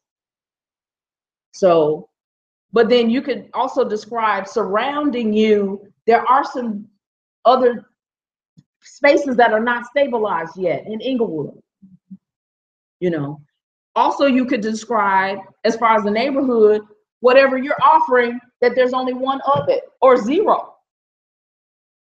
Okay. So you're just kind of describing so that the reviewer kind of has an idea to know that you have done your homework about where you're talking about starting your business. B, license and permits. Is your business name registered with the Secretary of State and the local county recorder of deeds? That's either a yes or no. So yes, no, my business is not registered with the Secretary of State, but my timeline is to have it registered by. So if I say no, tell me when. You should set some kind of timeline that I'm going to have my business registered by spring of 2018. You see? If you got it, then tell us when you registered. And in the back of that, you could actually say, you can see my certificate of good standing in the attachment. and attach it to the business plan. Number two, how will you be impacted by local zoning ordinances? So basically this is saying if you are actually going into a business, you need to figure out if that business, if you're zoned, or your business can fit within that area, that zone within the local community. There are certain businesses that are not actually allowed because of the zoning ordinance. So that's something that you actually will have to go to find out. If you find a location, you got to make sure that that business is zoned. I know there are certain businesses in certain community areas that they are not allowing any more beauty salons. So if you go and say, I want this business, and you try to go and get that place and make sure you got your business, like they may say no, because the alderman or whoever says, we got 50, we don't need another beauty salon. We don't need another nail shop. So you got to figure out if it's, you know, and if that is a problem or a challenge based upon what you need or want to open, they're asking, how is this going to impact you? Because if you can't open it right where you want to be, how's that going to impact your business? And what is the solution? What are you going to do? Figure out where else to go. Okay. Number three, what other licenses or permits will you be required to obtain? So some businesses are going to be required to obtain additional permits. You know, I know if you're a restaurant, if you're going to actually sell alcoholic beverages, I know there's a license for that. I think like with Chipotle, they do have beers and things like that now, but when they first opened up, they hadn't got all their licenses cleared. So although beer was on the list, they couldn't sell it because they didn't have a license for it. Now they have a license, so if you want a beer, I believe you can get a beer, if I'm not mistaken. I know a lot of Chipotles you can, and I think you can now across the street, I'm not sure. Well, I'm not gonna say we're online, so I'm not saying anything.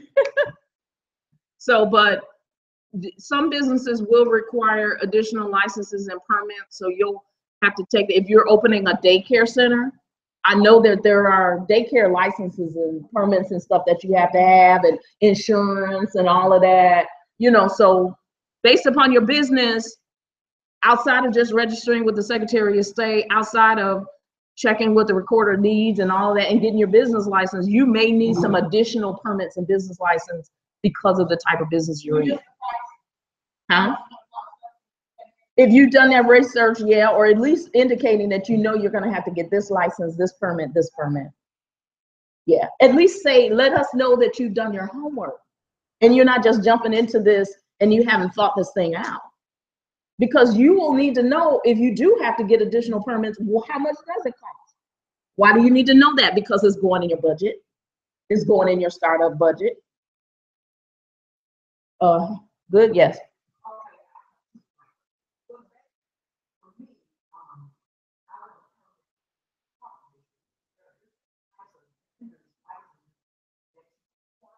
Mm-hmm.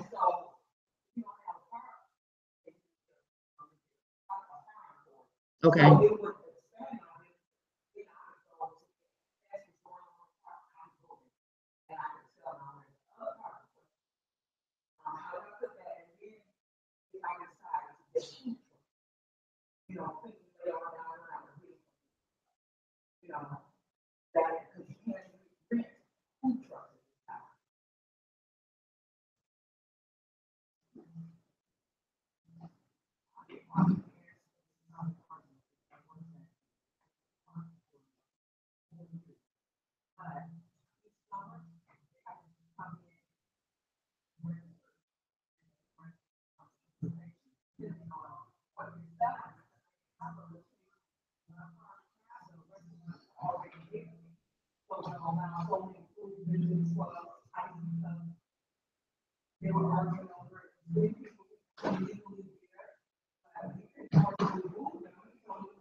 and I'm actually online too, so some people are chatting. So if somebody can check to see if that link you said, the ESRI, or they said it didn't work, so we want to check that one. Somebody also asked online, where do you learn about the zoning? You can actually go to the City of Chicago Planning and Development. So do a Google search for the City of Chicago Planning and Development Department, and you can actually get information, and you can contact the Planning and Development Department for zoning. So if you're interested in trying to figure out how a area for zoning, you can actually go there. So you can do that. So I'm actually trying to pick up, I'm seeing some comments online. People are asking questions online, so we'll try to answer those as we go along. Okay, so also, if you are questioning about license and permits, I would suggest going to the City of Chicago. Do a search, City of Chicago license and permits, and if you have questions about that, they should be able to assist you for the City of Chicago. Yeah. So if you have one, you can attach it as an appendix. If you don't, at least put in the description that you plan on getting those licenses or permits that you know you'll need. Yeah. Okay, let's move on to number 8. We're almost done. Risk management. Okay, so risk management, the first question. So we got our header, risk management. So there are 3 questions underneath here. The first one says, how will you recover if your business fails? That's really an easy, simple question in a way, because the question is, how will you recover if your business fails? So what are you going to do if your business is failing? Okay. Huh? Okay.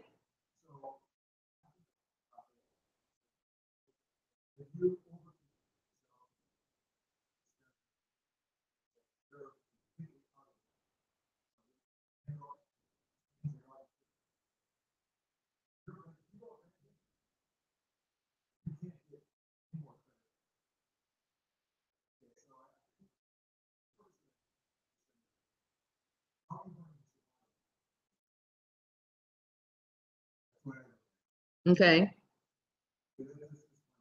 Mm-hmm. I mean, I think it's for each individual how you're going. The question is, how will you recover if the business fails? That could be personally, how will I recover?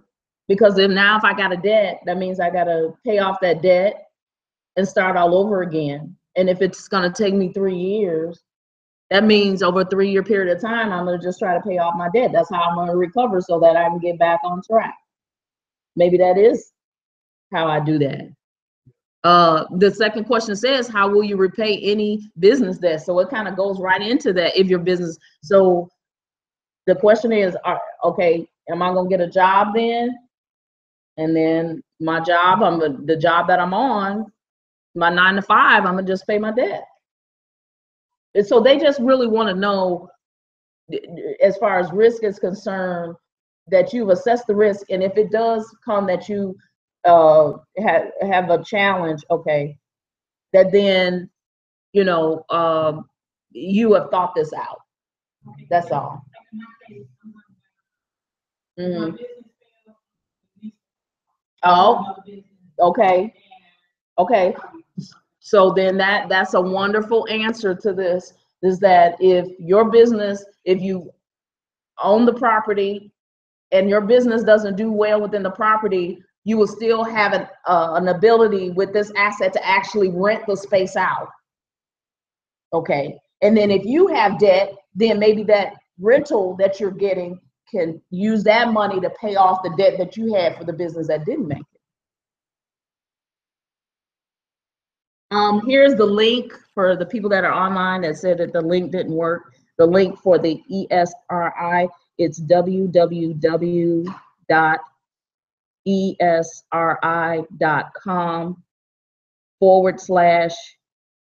data, DATA, /ESRI underscore data, DATA, /ZIP,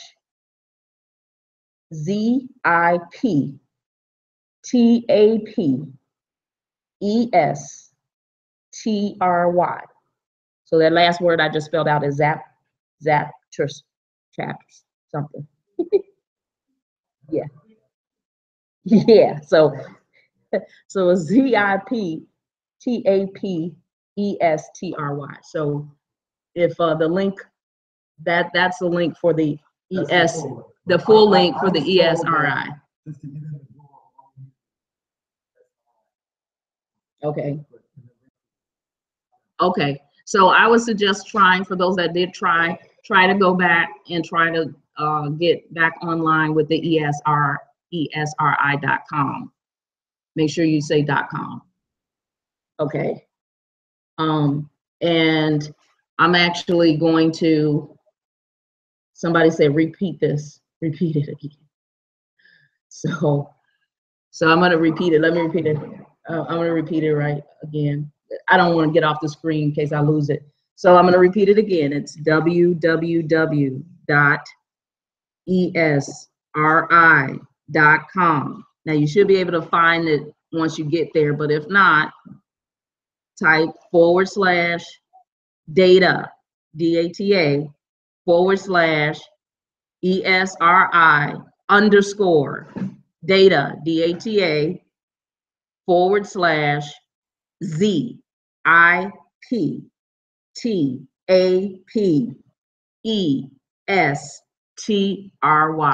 Okay, so hopefully you can get in there and get the information.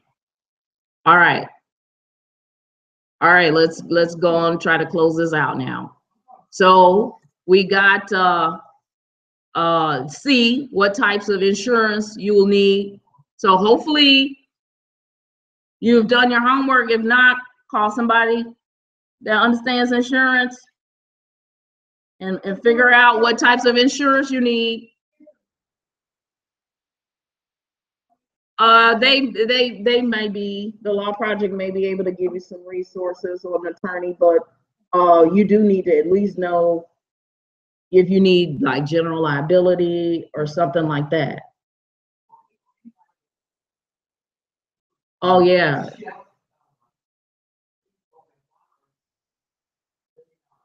Okay, so if you're working with food, you cooking, a chef, you probably need over $1 million.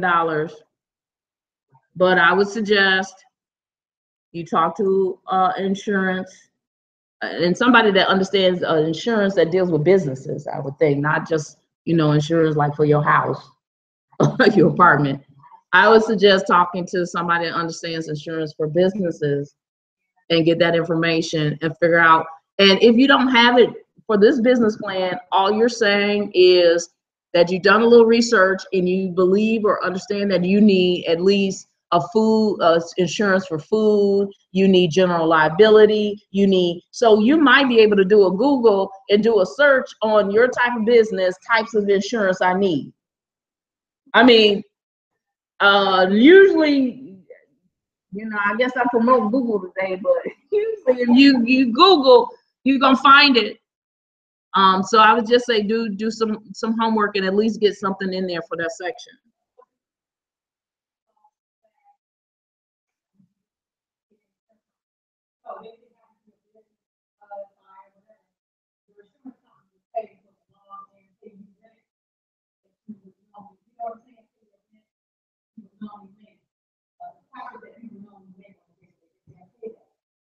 Okay, what could you get?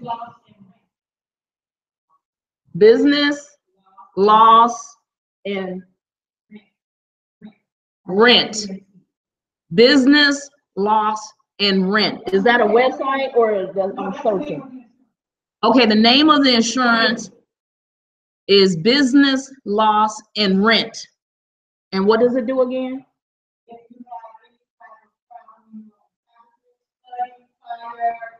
Or you have where you can't make your money every day, it will pay what you would normally make in a day and then pay for the Okay, business loss and rent. So check that out. Business loss and rent. Check that out. Do a search. Okay, exit strategy. All right. Where we at? Number 9. Okay, exit strategy. We want to title this page exit strategy. There are 3 things that we should be focusing on. The first thing is, how are you planning to get out of your business? This is really a succession plan. You know, now it could be, you know, I mentioned this in a previous class, unless you plan on pretty much not retiring and staying in the business forever, then or yeah, or dying, whatever the case may be. You should have some kind of plan of how you're going to then transfer this into the hands of somebody else or sell it or something. So, well, with a franchise, it is, you're still, if you're a franchisee, you still own the business, right? So how are you going to transition that? Or are you just going to decide not to do it anymore? So there should be some kind of a plan on how you're going to get out your business. So state that. The second thing is, then, are you planning a business? Are you building a business to sell? So are you really doing a business so that you grow and make up so much money, and then once you make the money that you want to make, you're going to sell it? So you just need to, you know, be in detail to indicate that, no, I'm building a business. You know, I'm not going to, you're not intentionally trying to build a business to sell it. Okay, and are you building a business to pass it on to others? So that second question, if you're not planning on selling it, then you are planning on passing it on to your heirs. So what does that look like? What is the plan to do that? So you should have something that indicates how you're going to exit out. Is it that you're going to do the business for 25 years, and then after 25 years, you're going to pass it on to your son or your daughter or whoever else? Actually kind of train them for 5 years before you transition and pass it on to them, so that they would have worked with you for about 5 years or 10 years, understanding the business before you transition it to their hands. You would indicate how you're going to do that. Okay. And then the action plan. Okay, this is where everybody runs away from this, because this is the financials. And that's why, maybe that's why they changed to say action plan and not financials. Maybe that's why the title is action plan and not financial, so you would get scared. But then when you start reading, you was like, oh, this is financial.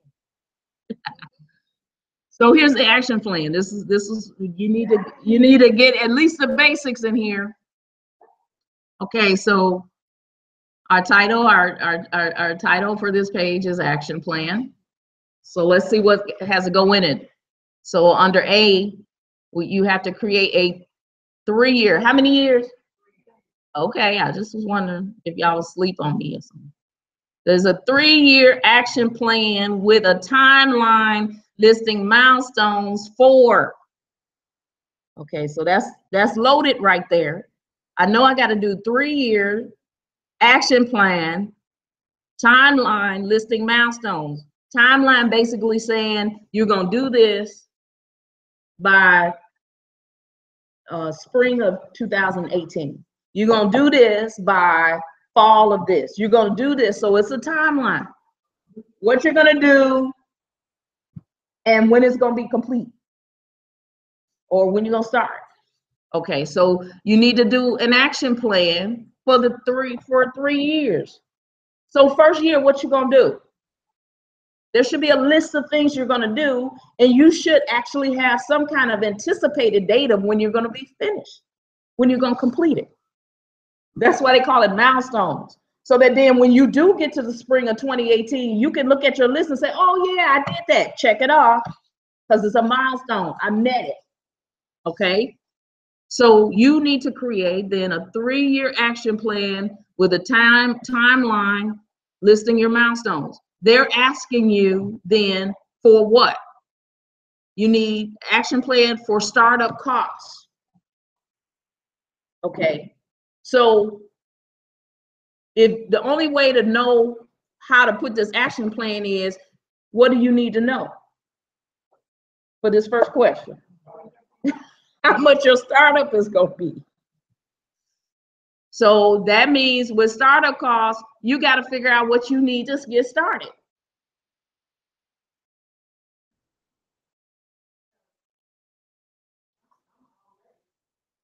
Okay.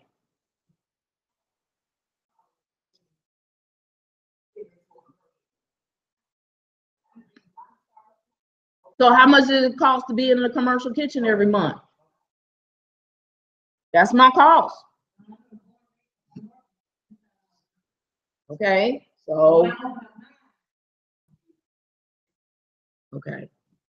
So you need to figure out startup cost. You also need to figure out business needs. So somebody mentioned a mixer. Okay, well, then you need to figure that out. Okay.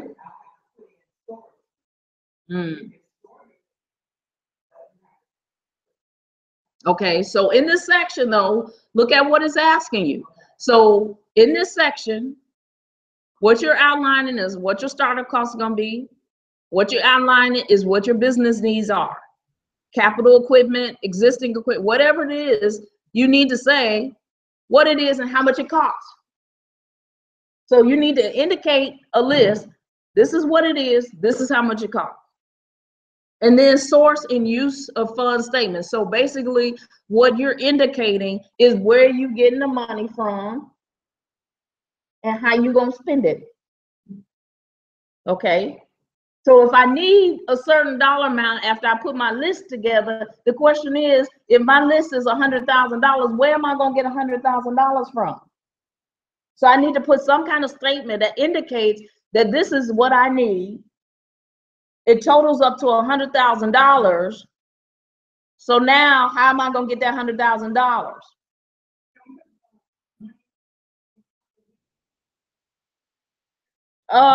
Yeah, you could, but you need to, you need to detail who that is though.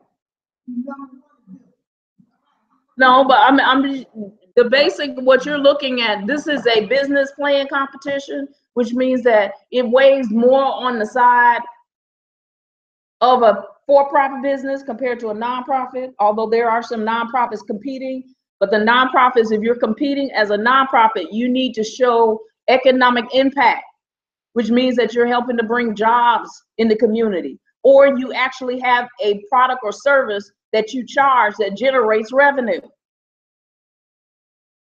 Okay, so it's not just dependent on grants, because grants is not going to be a guarantee that's going to keep your business to run. So you need to have some kind of diversified funding stream and to be able to say that.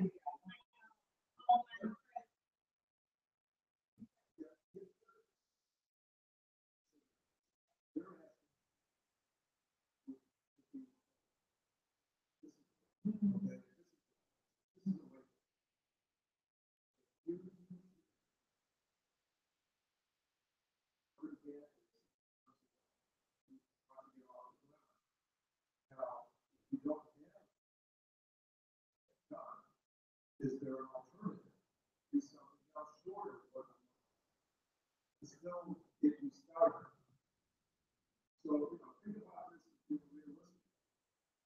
You don't want to overwhelm yourself as possible and not have, you want to say, okay, what's my bridge? Okay, that's something that people are usually just a while. They'll say, okay, this is what this person needs to get the bridge off the ground, but they don't have all the work all to get it. They don't achieve that.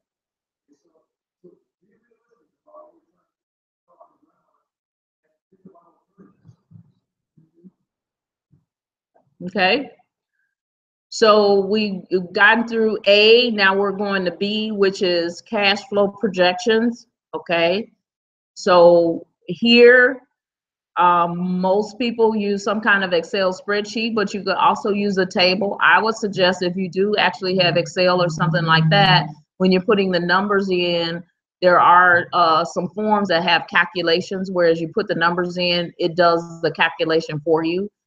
But if not, you can put this together yourself. You can always pull up samples. So if you do a Google on samples of cash flow, spreadsheet or table, you should be able to see some samples on how to figure that out. The first one is monthly estimate of revenue and expenses. So what does that look like? It's usually some kind of table that has the outlining what the revenue is and what the expenses are. Okay, so usually there's some details. So if it's revenue on a monthly basis, you're indicating what those revenues are and how much they are. And then on the bottom part of it is usually the expenses. So the expenses usually indicates what your facility cost is, what your utilities are, what your telephone is, what your supplies are, you know. So on the bottom part of that is usually some details. And what you're doing is now giving projections on a monthly basis. So you're doing a year out. So if you start with January revenue, how much money you're gonna get. January revenue, how much money you're gonna spend. February revenue, how much money you're gonna get, so forth until you get to December. Okay, and you should be then doing calculations so that you can see each month what your bottom line is after expenses. After expenses, you start out with a revenue. After expenses, what do you have left? Whatever you have left, you're rolling it over to the next month. So then it becomes part of your revenue, and then you minus out your expenses for each month until you get to the end and you're in December. Again, this is projections. Now, if you have an existing business, you can always use your past experience, and it'll tell you in number C. You'll see it for existing businesses. Then it tells you how to use a balance sheet. And so that you can take your numbers of what you've done in the past to be able to show that this is an existing business, this is how much money I made, revenue, this money I made, spent in expenses, and you can actually then do those sheets. So they're asking for, you could do that for number C. But if you're a startup, you're doing projections. You're also doing assumptions. This is based for where the numbers come from. So now with assumptions, and I kind of shared this with my class this week, that what you want to do is kind of make an assumption, and you could potentially assume that what somebody else is in your industry is doing, making assumptions of those numbers, how you came up with that estimate. And I gave the example of, if I'm baking and I know I need sugar, you know, I'm making the assumption that based upon that, on average, a good baker is not going to spend $50 on some sugar.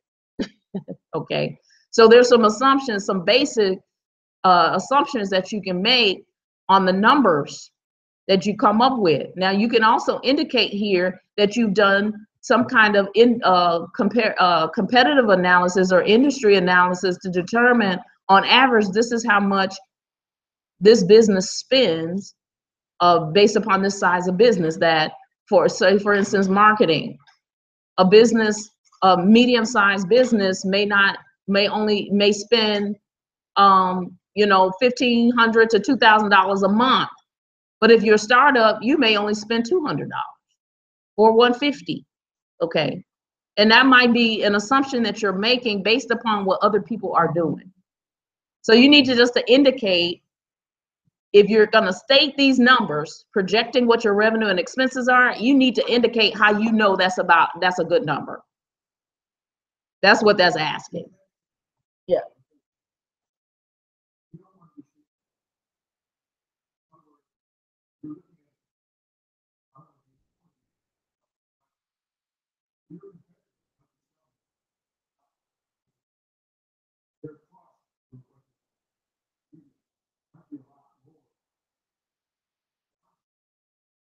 Okay. So if you're gonna say, well, I'm gonna do a plus it's a losing proposition. Yeah. You're not gonna get the profit margin Mhm. as an example. And it's not gonna be, well, how can my service get me ahead of that? Mhm. Because it's not just price. Right. Right. So in this assumption, basically you're making some kind of statement, and it's based upon the numbers that you're coming up with. So if you're saying in revenue, I'm going to generate a certain amount monthly, there should be something, some kind of statement that you're making to indicate how you're determining that you're going to make that certain amount per month. Okay.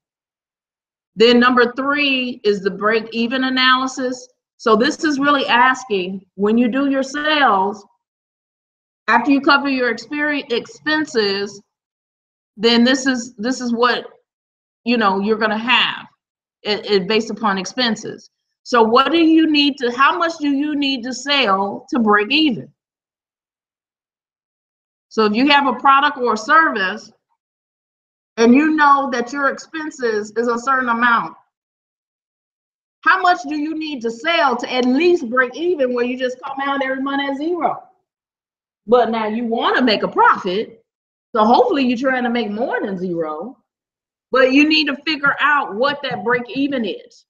So what do you need? You need to know how much you're spending a month, how much you're going to sell a month, to figure out then, after I made my money, I paid my bills, I'm on the plus side and not the negative side. Because you never want to spend a whole lot of money and you're not making a whole lot of money. You're going to come out on the negative side of that, because then at the end of the month, you're going to be in trouble. And if you keep doing that over and over again for 12 months, you're not going to have a business. So you got to make sure that you know that I'm selling enough to pay off my bills and still have money left over. That's my break even.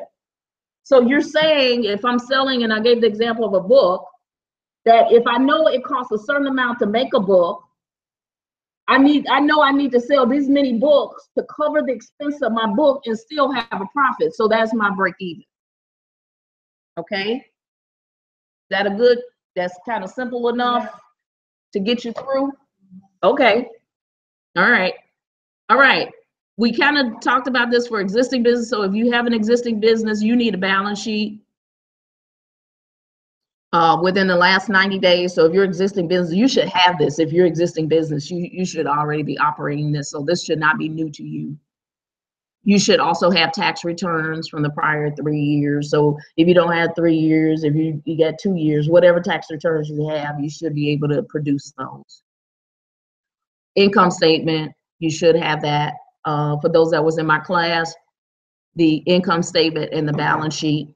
So you need to be able to show the two differences, what's happening on a yearly, monthly basis, but then you need to be able to show what's happening on a yearly basis. Okay.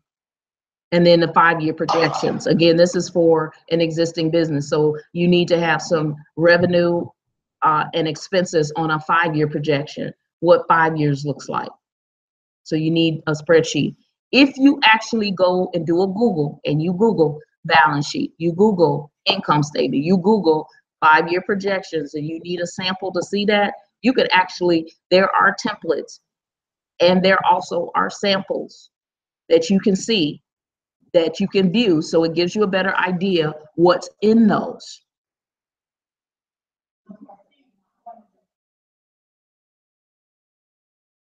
If you have an existing business, then you can attach that as part of your appendix, your tax returns.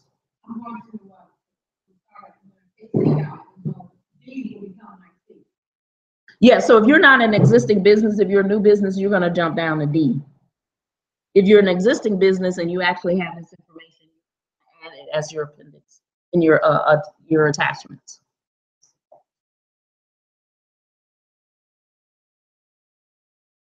And you add what you have. If you don't have it, you can make a statement and say, I don't have that information at this time. For the 5-year projection, you should, if you're an existing business, you should be trying to put some kind of spreadsheet together anyway. If you're not an existing business, you wouldn't do that anyway. If you're a new business, you're going to worry about D. You're not going to worry about C. Yeah, so new business, I mean, so they're saying projections for a new business as well. You know, so you got to put some kind of spreadsheet together of what year 1 looks like, year 2, year 3, year 4, year 5. Projections. And basically what you're doing, if you have numbers for the first year, then you want to project maybe a 10% increase for the next year. And then you project another 10% increase. I usually say 10% because that's really market. It's safe. And if you really think you're going to boom in your business, and then by the 3rd year, you say 50% increase, well, bless you. Okay. But I would say that's how you kind of project maybe your numbers for the next 4 years. Just add 10% more from the previous year. And then that's just a projection at 10% increase each year, 2nd year, 3rd year, 4th year. So then those numbers will increase by 10% each year. And that's just, you know, projections. They are projections. Yes. Okay, well, that's good. Somebody said here, their projections look so good, she's rich.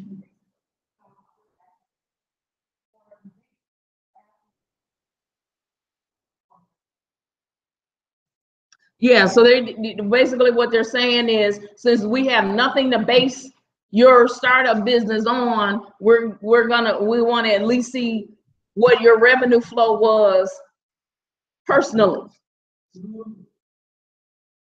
Because why would you need to see that? Because pretty much as a startup business, your cash flow is you. Yes, which means that it's, well, that's why what I say when I first started, what I say put on this, confidential, which means that whoever this is landing the hands is, it is confidential. It cannot be shared. You put confidential, something gets out, then you can prove it, then you may have some lawsuit issues. Well,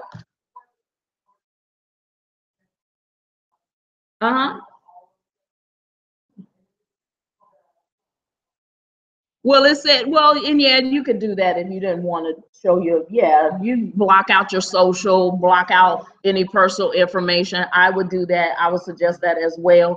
It says personal tax return of previous year. Do you have a composite of the whole year instead of having to show the whole schedule? Could you show the grand total for the whole year? Do you have a schedule that shows the end of the year? Okay. Okay, so then that's what you would do. But yeah, block out your social security number and EIN number and all of that, you know, so that then that type of information is not in this document. Now, as you get a little closer, they may request that, because if they're about to fund you, they may ask for that. But yeah, so yeah, so if you actually have a partner for your business, you would need to be able to show their information too, because they're just like I said before, if they are 50% and you're 50%, you guys are in the business together, you need to be able, what needs to be seen is, if you're a startup business, what does your cash flow look like to be able to fund this business and sustain this business until you start making money. Once you start making money, then your business hopefully will sustain itself. Now, if you're an existing business, then what you're doing is you're showing the returns for the business that's operating right now and not your personal. Okay? Okay?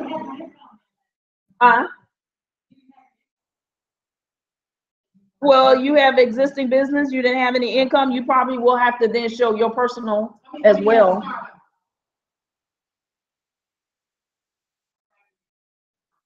So you're a startup, but you haven't been in existence in a business for a full year, 2 years? But I'm just saying, the business, were you in the business that long? Okay, so it's a startup, so you're focusing on D, new business. Personal tax returns for a previous year. Yes, for new business. That's the same thing. Yes. Personal tax returns. Okay, so if you don't have personal tax returns, then you need to indicate where your cash flow is coming from. So where you need to say, I don't have personal tax returns, but my cash flow on a monthly basis or on a yearly basis comes from this resource. Okay. If I'm not mistaken, I have gotten through this whole thing. All right. No, it is. Because now what you're going to do over the weekend is you're going to go through this. And just like I went through that, I took one at a time and I answered the questions. And then if you put this together right and you put it in paragraph form, you will have a business plan.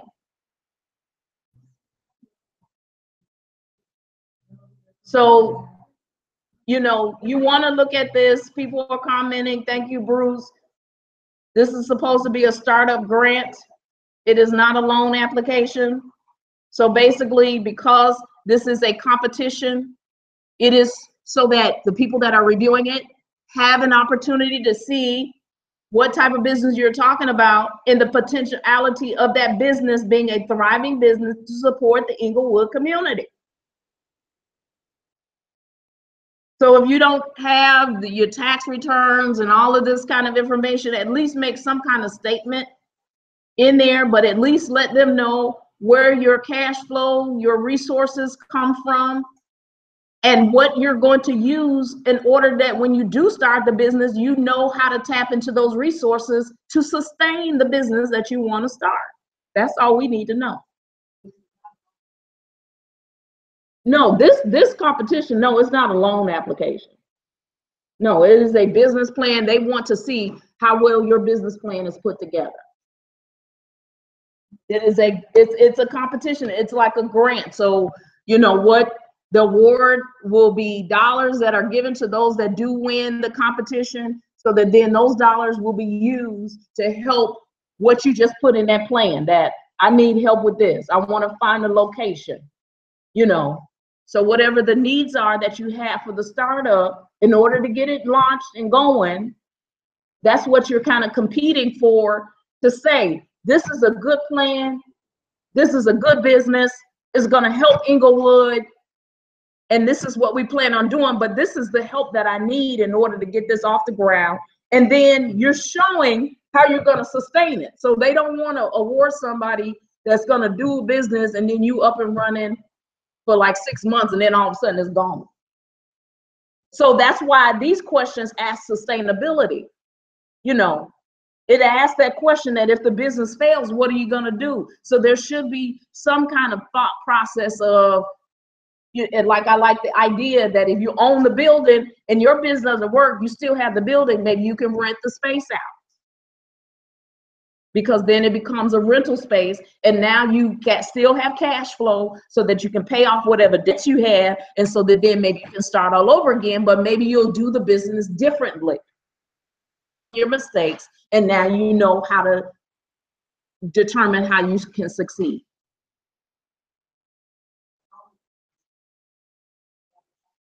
So the idea, and once you read through the guidelines, this is an Englewood Quality of Life Business Plan competition. Their main focus is looking at businesses that impact Englewood, even to the point that maybe the business itself is not, but somehow the services you provide impact Englewood, and maybe it impact Lawndale, and maybe it impact, but you need to be able to show how your business impacts Englewood. Guidelines, it will tell you specifically that this is for Englewood.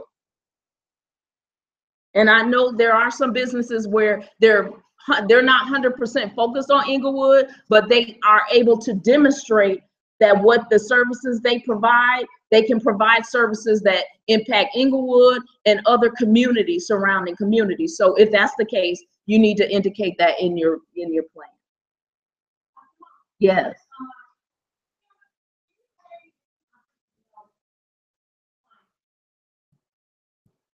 The 3-year compliance. You get funded. Mm-hmm. What section are you in?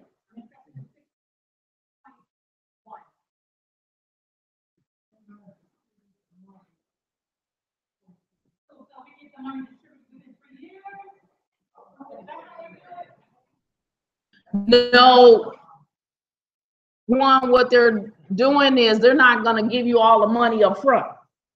So whatever your award is, there's probably going to be some kind of checkpoints, so that then if you win, they'll give you a percentage of that. They'll see how well you do with that. If you succeed do that, then you'll get another piece.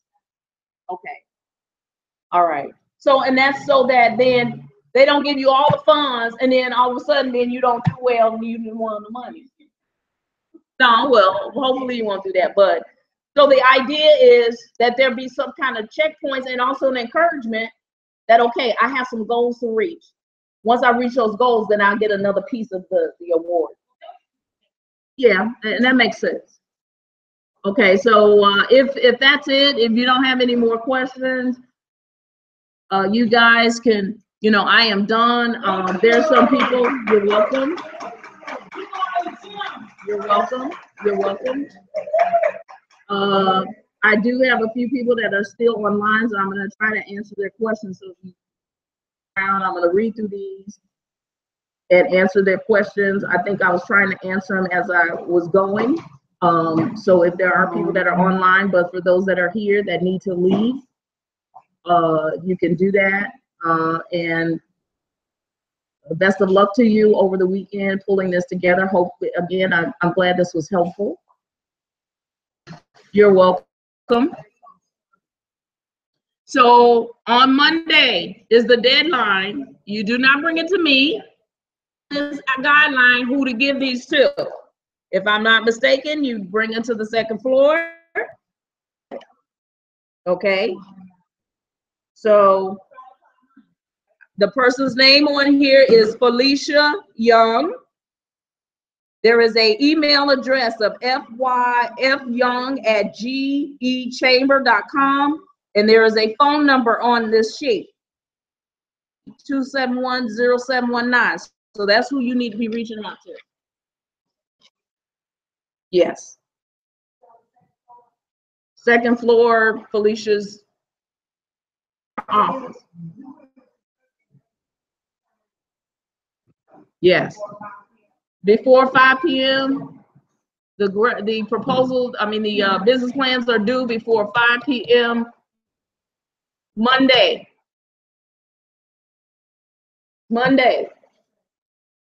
Before 5 p.m. That's the afternoon. 5 p.m. Monday. Do not bring them to me. Do not bring them to the 4th floor. Take them to the 2nd floor. No. It's now. Yeah, the business plans are due now. So you have until Monday to get them in. And then they're going to be reviewed. The business plans are going to be reviewed by a team. And as they review them and vet them, they'll determine which ones actually make it to the next level. So the next level of the competition is they're going to actually, and it's in the red, but the next level is that they'll vet the ones that really fall within the criteria. And individuals will have their business plan reviewed, technical, and given, okay, you need to change this, you need to change that. Those revisions are made, then they'll be determined who will actually go to the pitch part. Yeah, so there's several steps.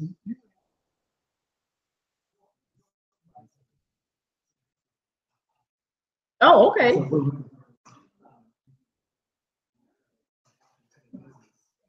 Okay. Yeah.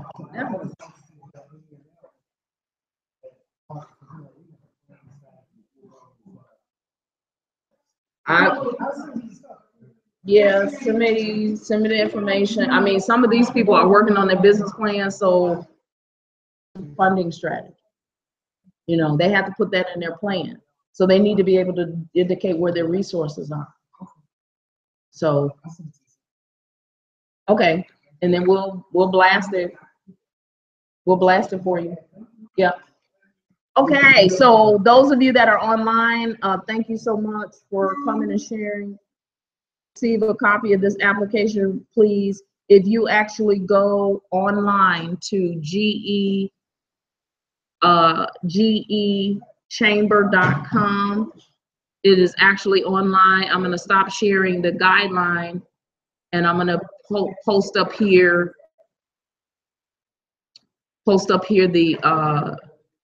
the address, which is GEChamber.com. So if you need the guidelines, the things that I went through just a minute ago, you can actually go to GEChamber.com. So you should be able to see that document, the GEChamber.com. Again, thanks for being online with me and sharing that we were able to share this information for you. I'll be online for a few more minutes for those that are online that have questions. Them as best as possible. Thank you for sharing with me. Great opportunity for the businesses that really impact to the community, to the Englewood community.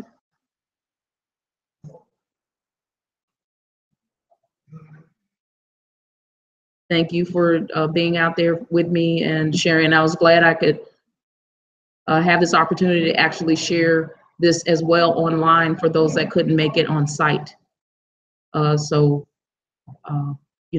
Let me know also if this was helpful. We might be able to do some more of this that can't make it here on site, but would like to and get these information sessions, online. That might be a benefit to you. So definitely, I want to hear some feedback from you to be able to do that. I'm going to pull up the link again for you, and share that with you. And also, there is a delay. So if you've been online, I'm going to stay online for a while. If you miss something, you can actually, on your YouTube, take the scroll bar and actually go back in the recording. And I think you'll be able to do that. Yes, I am on the second floor in the computer lab. So if you're in the building, if you'd like to come down, I'm in the second floor. So I'm going to be here for a few minutes. I'm going to stay online. The beginning part to this, you can actually scroll back and go back into the recording. I believe after I get offline that they won't be available, but if you're online right now and you missed a portion of it, you can actually go back and scroll back on the bar at the bottom of the YouTube. I'm glad this was helpful, and glad you were able to view this at home. So again, if you need to get the guidelines, it's www.gechamber.com if you need the guidelines.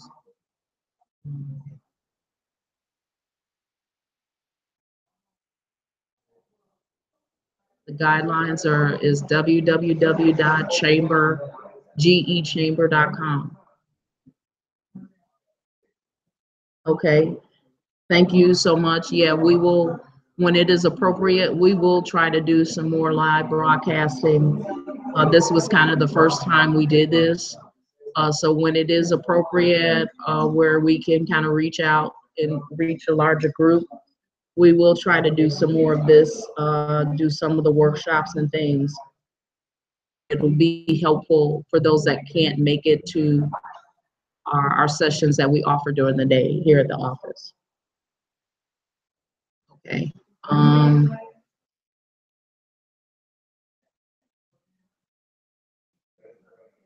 Okay, so if you're still trying to get to the guidelines, the website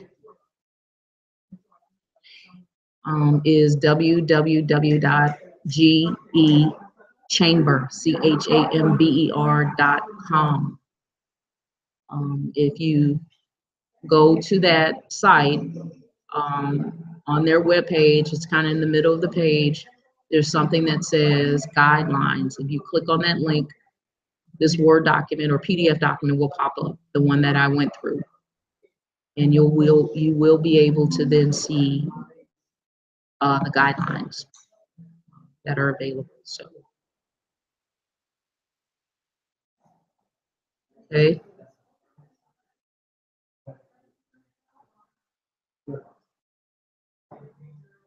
Okay, try to do the link. So refresh your screen. If you can't get to www.gechamber.com, try closing your system out or refreshing your screen and going back in. You should be able to get to their website. It is the Greater Englewood Chamber of Commerce website, and that's where the link is.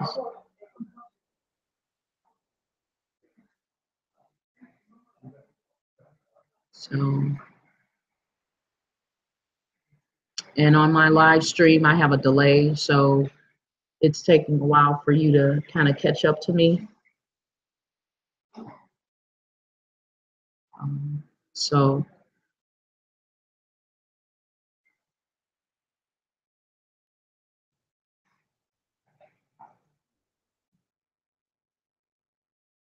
okay, so as you guys are kind of, if there aren't any other questions, I'm going to sign off.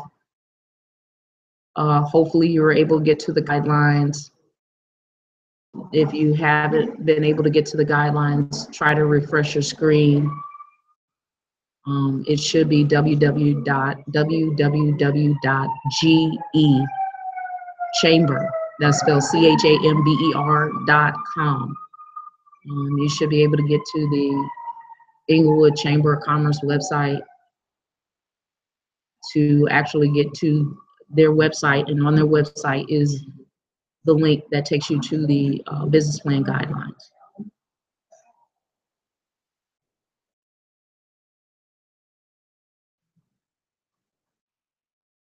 Okay.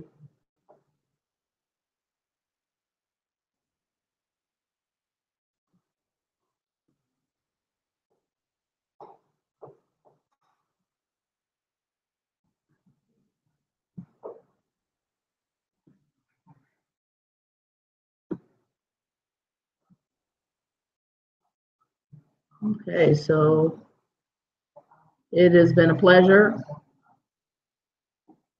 Ken, if you have additional questions, as we are kind of signing off, you can reach out to us for the rest of the day here at the Greater Englewood CDC. If you have any other technical questions, I will be here in the office until 4 o'clock today. If you want to reach out, you can give us a call at 773-651-2400. If you have some additional questions and you're trying to figure out as you're going through, we'll be here until 4. If not, we wish you the best of luck over the weekend in getting this completed, and so that you're able to actually turn it in. On your screen, you should see the link now, the www.gechamber.com. That is where the business plan guidelines are. You should be able to get to those guidelines, and just as we've gone through with the court recording, if you do each page and each section and answer those questions as best as possible, able to then pull together a pretty good business plan.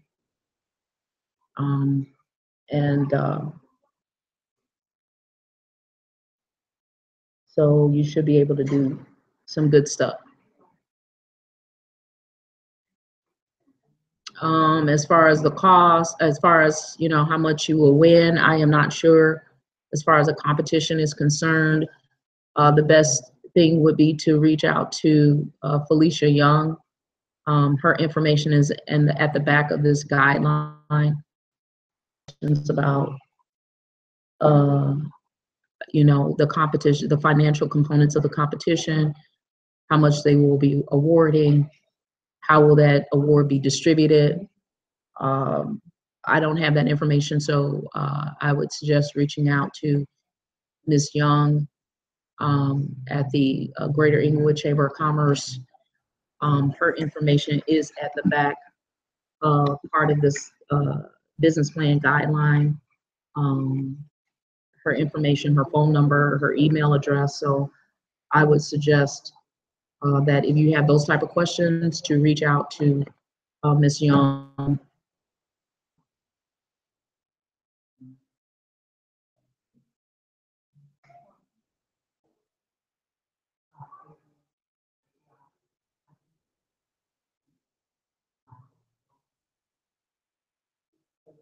Okay, so we're signing off. Have a wonderful Friday afternoon, and best wishes to all of you uh, over the weekend and getting this completed and getting this turned in by Monday before end of business today. Make sure you get here. The bank closes at 5. So make sure you get here, take it to the second floor, and make sure you get the business plan in as we have outlined in detail what should be in there. Okay, have a good one. Signing off.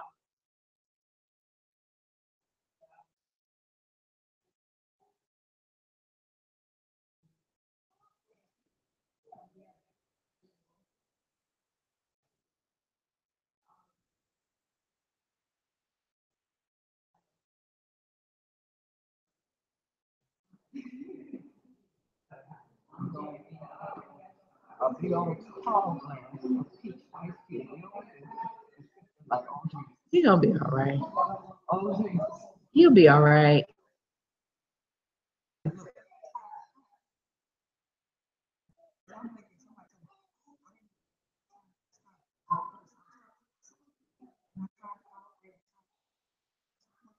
Hmm.